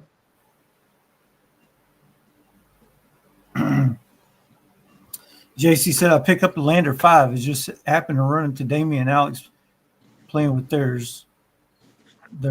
Lander 5. No, I ended up selling both of them. I got both of the versions on Kickstarter, and I ended up selling them, man. They were too small for me. I didn't like the. They were too small for me, so I sold them. They were awesome knives, but they were just too small. Thoughts on the GEC Stingray? Have y'all seen that? No. It's the 70 pattern in a fixed blade. Oh, yeah, I have seen that. Oh, I saw that. Yeah. I like it, but I'm just more of a slip joint guy. Same. I wouldn't carry it. I like it, but I know myself. I know myself. And I Damn. wouldn't carry it. Hey, Alan, you're late to the party, man. You missed Pena. Hey, like I was saying, this will automatically upload to the channel. So when we get off, you can rewatch the whole show. Yeah, Pena was a awesome guest, man. Oh yeah. It was a really good time with Pena. Mike, can you make me a slip for a full size case copper lock? After the first of the year, yes. I'm shut down for the holidays right now. I got way too many commitments. So books are closed right now on leather. But thank you for reaching out to me, asking.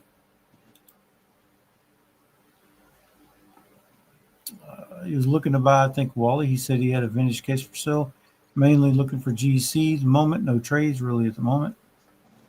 The Stingray looks pretty cool, but I'm going to wait for the ebony TD folder. Yeah, that's going to be sweet, dude. What are some good IWB belt loop that has buttons that can work? Man, I'm the wrong person to ask about that. I don't know. IWB belt loops? Like soft loops?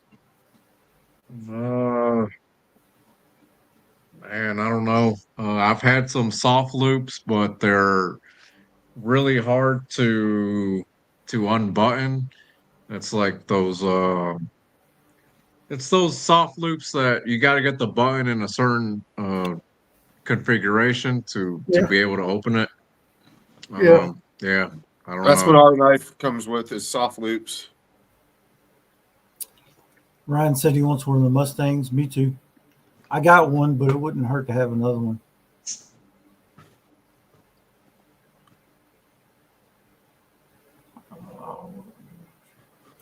He says he's going to rewatch it later.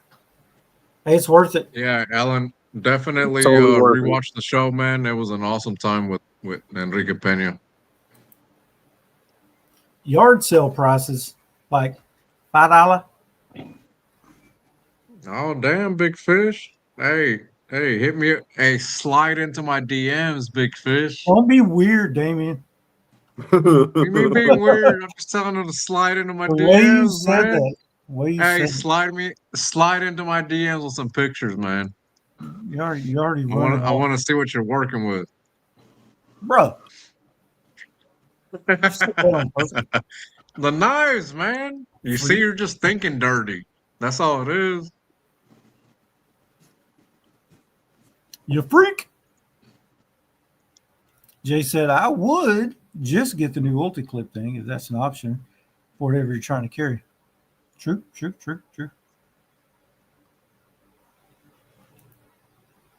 Yeah, I like that silver bullet. Have you carried that a lot? Not a ton. It's because you got too many at one time, huh? Probably. I've been carrying the shit out of the Johnny on the spot and the 44. Yeah. Those are the ones I carry the most. Yeah. I love that I Johnny. don't know. I just made a video on that Johnny on the spot. I don't know. I'm thinking about selling this one. For how much? I'm not sure.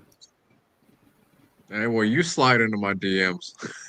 You ain't gonna buy it until freaking January. Hey, we don't know. Hey, we're friends here, man. He's like, let me pay payments. Let me pay Exactly. payments. That's what I was trying to get at. Slide into my DMs, Chris. He's like, I'll pay you payments. I want to see what you're working with. God damn it. He's like, I'll pay you payments $10 a week. $1 straight cash, no payments. I'll cash app you. Give me a bro deal. God damn it.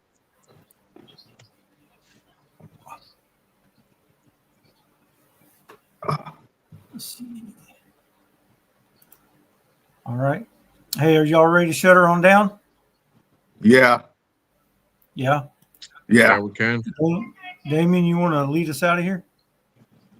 Oh, Well, first off, I want to tell you guys, thank you guys for joining in. I hope you guys enjoyed Enrique Pena coming on the show. Awesome guest, very humble, loved his stories. He was an awesome guest that we had. You guys subscribe to all 3 channels here, Replicant EDC, Richter Knives, and Grady's Gear, and subscribe to the channel that you're on now, Nomad EDC. We do this every Friday night, 6 p.m. Central, 17. I got messed up because I read that comment.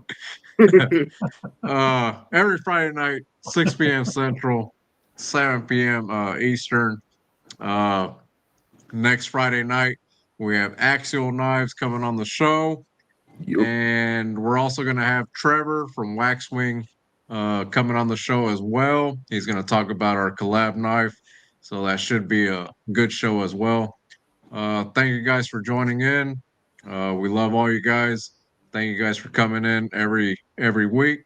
And we had a good show, guys. Thank you guys for joining in. Thank you. Thank you, guys. Thank you. Have a good one, guys. All right.